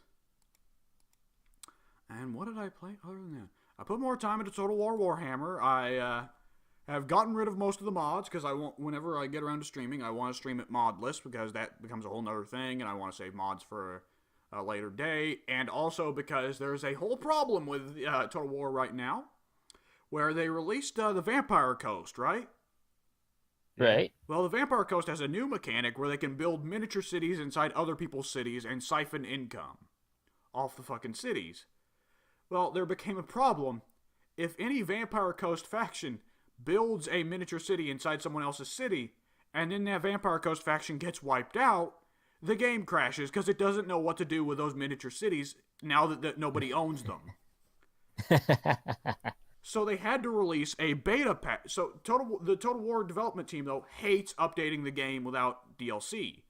The updates come alongside DLC releases, and they don't update otherwise. They say it's because they hate working on two different versions of the game or something like that, and they say they also don't want to fuck up people's save files and all that. So, for once, they broke the rule, and on Christmas, shortly before Christmas, they released a beta patch that you can opt into, and I absolutely did, that fixes the bug and introduces a couple new small features and all that, and that's nice. But it's making mods an absolute living hell because the broken version of the game is still technically the default version of the game. You have to opt into the new beta on Steam. So there's two versions of the game running around, and now modders can't agree which one they want to fucking release their mods for. So there's a conflict in the modding community, so now you can't properly do mods because some mods are built for the new patch and some mods are built for the fucking original. So yeah, that's a whole thing. So I've just been playing on a vanilla dwarf campaign for the first time in a while. And the dwarfs have an interesting problem in Total War. So immediately to their south is the angriest, biggest fucking orc ever. So every dwarf campaign is usually defined by sitting in your hole and waiting for 20 or 30 turns for that big orc to expose himself, because otherwise he's just going to fuck you in the ass. So I actually I'm looking in a new direction, and I'm actually just ignoring my capital city, saying fuck it, and going off in the opposite direction. Because fuck that shit, man. I don't want any part of that. And it's going pretty well.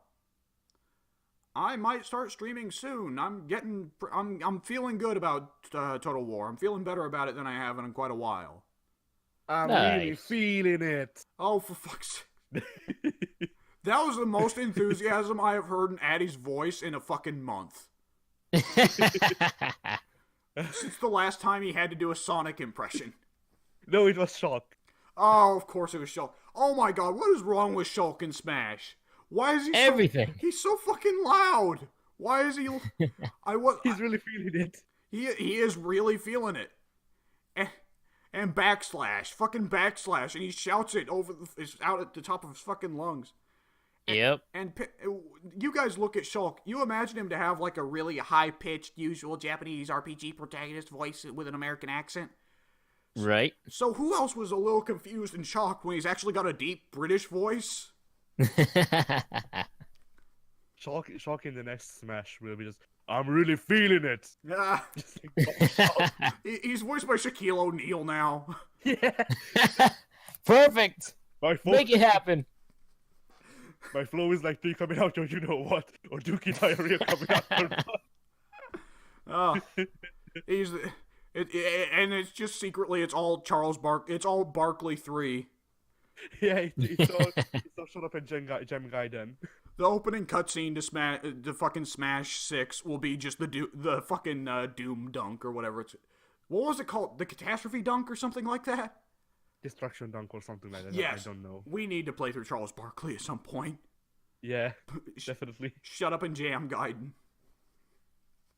Oh man, Pink, do you know what Barkley Shut Up and Jam Gaiden is? I have no idea. Oh, yes. That means Let's spoil it for him. Okay. So we know what we're doing after Scribblenauts ends. Oh man, I've never even actually seen footage of that game. I've just read about it. I've seen footage of it. How long is it? Long. Oh, because I've heard it's an RPG, right? Yes, it is. Okay. It's an RPG Maker RPG. Oh, okay. Not an RPG Maker. Yeah, I think it's an RPG. Do you need RPG Maker to play it? Oh yeah, you need to download the playing version. Whatever. That's a thing. That's a thing I'll look into. Maybe not after Scribblenauts. Fallout will probably fall after Scribblenauts, but after the next project me and Addy are working on. After the disaster that was the 3-man attempt at playing through BioShock, instead we'll have a 3-man playthrough of a real game. Yeah. Also, I just wanna put it in here because I've been looking at the list of freaking games. Apparently, if I buy the SNES Classic, I will be able to play Earthbound still because that's North America exclusive. You won't be able to play what? Earthbound. Why would you? So did they not include it, or is it included but locked? It's included, but only the North American release. Oh, well, does Europe get a replacement game then? They get Mother 3 instead. Oh, well, then I'd be fucking shipping over to Europe like, hey, Addy, where's that SNES Classic? No, the thing is, there are games that are common to all regions, and then there are North America exclusives, and then there are Japan exclusives. I got the worst version out of everything. Your country gets no exclusives. You get the everyone hates Europe version. Yeah. And the thing is, like overall, the NES Classic isn't even worth it at all because it doesn't have Contra. It has Super Contra. Super Contra is the second game. Super Contra is not as good. Super Contra is also like 10 times as hard. Oh, wasn't the first Contra really hard? Yes. Jesus. Super Contra, genuinely, we did a review of Super Contra, I don't know how many years ago, but when I was shooting the freaking footage for that video, that was the first time I went past the first level in that game.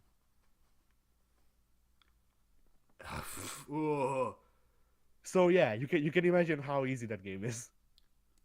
Oh no. Oh no. Okay, so I think that's about. Nah, never mind. All right, folks. I think we can call that a podcast. It's only been 15 hours. Yeah. 3 hours. Kind of. 3 hours. 3 hours. Yeah. Usual length. Yeah, kind of. All right, folks. We're going to end this podcast, and afterwards I'm going to show Addy and Pink the delight that is Dr. Wowie. So, say bye, Addy. My pain is far greater than yours. Okay. We'll see you later, folks.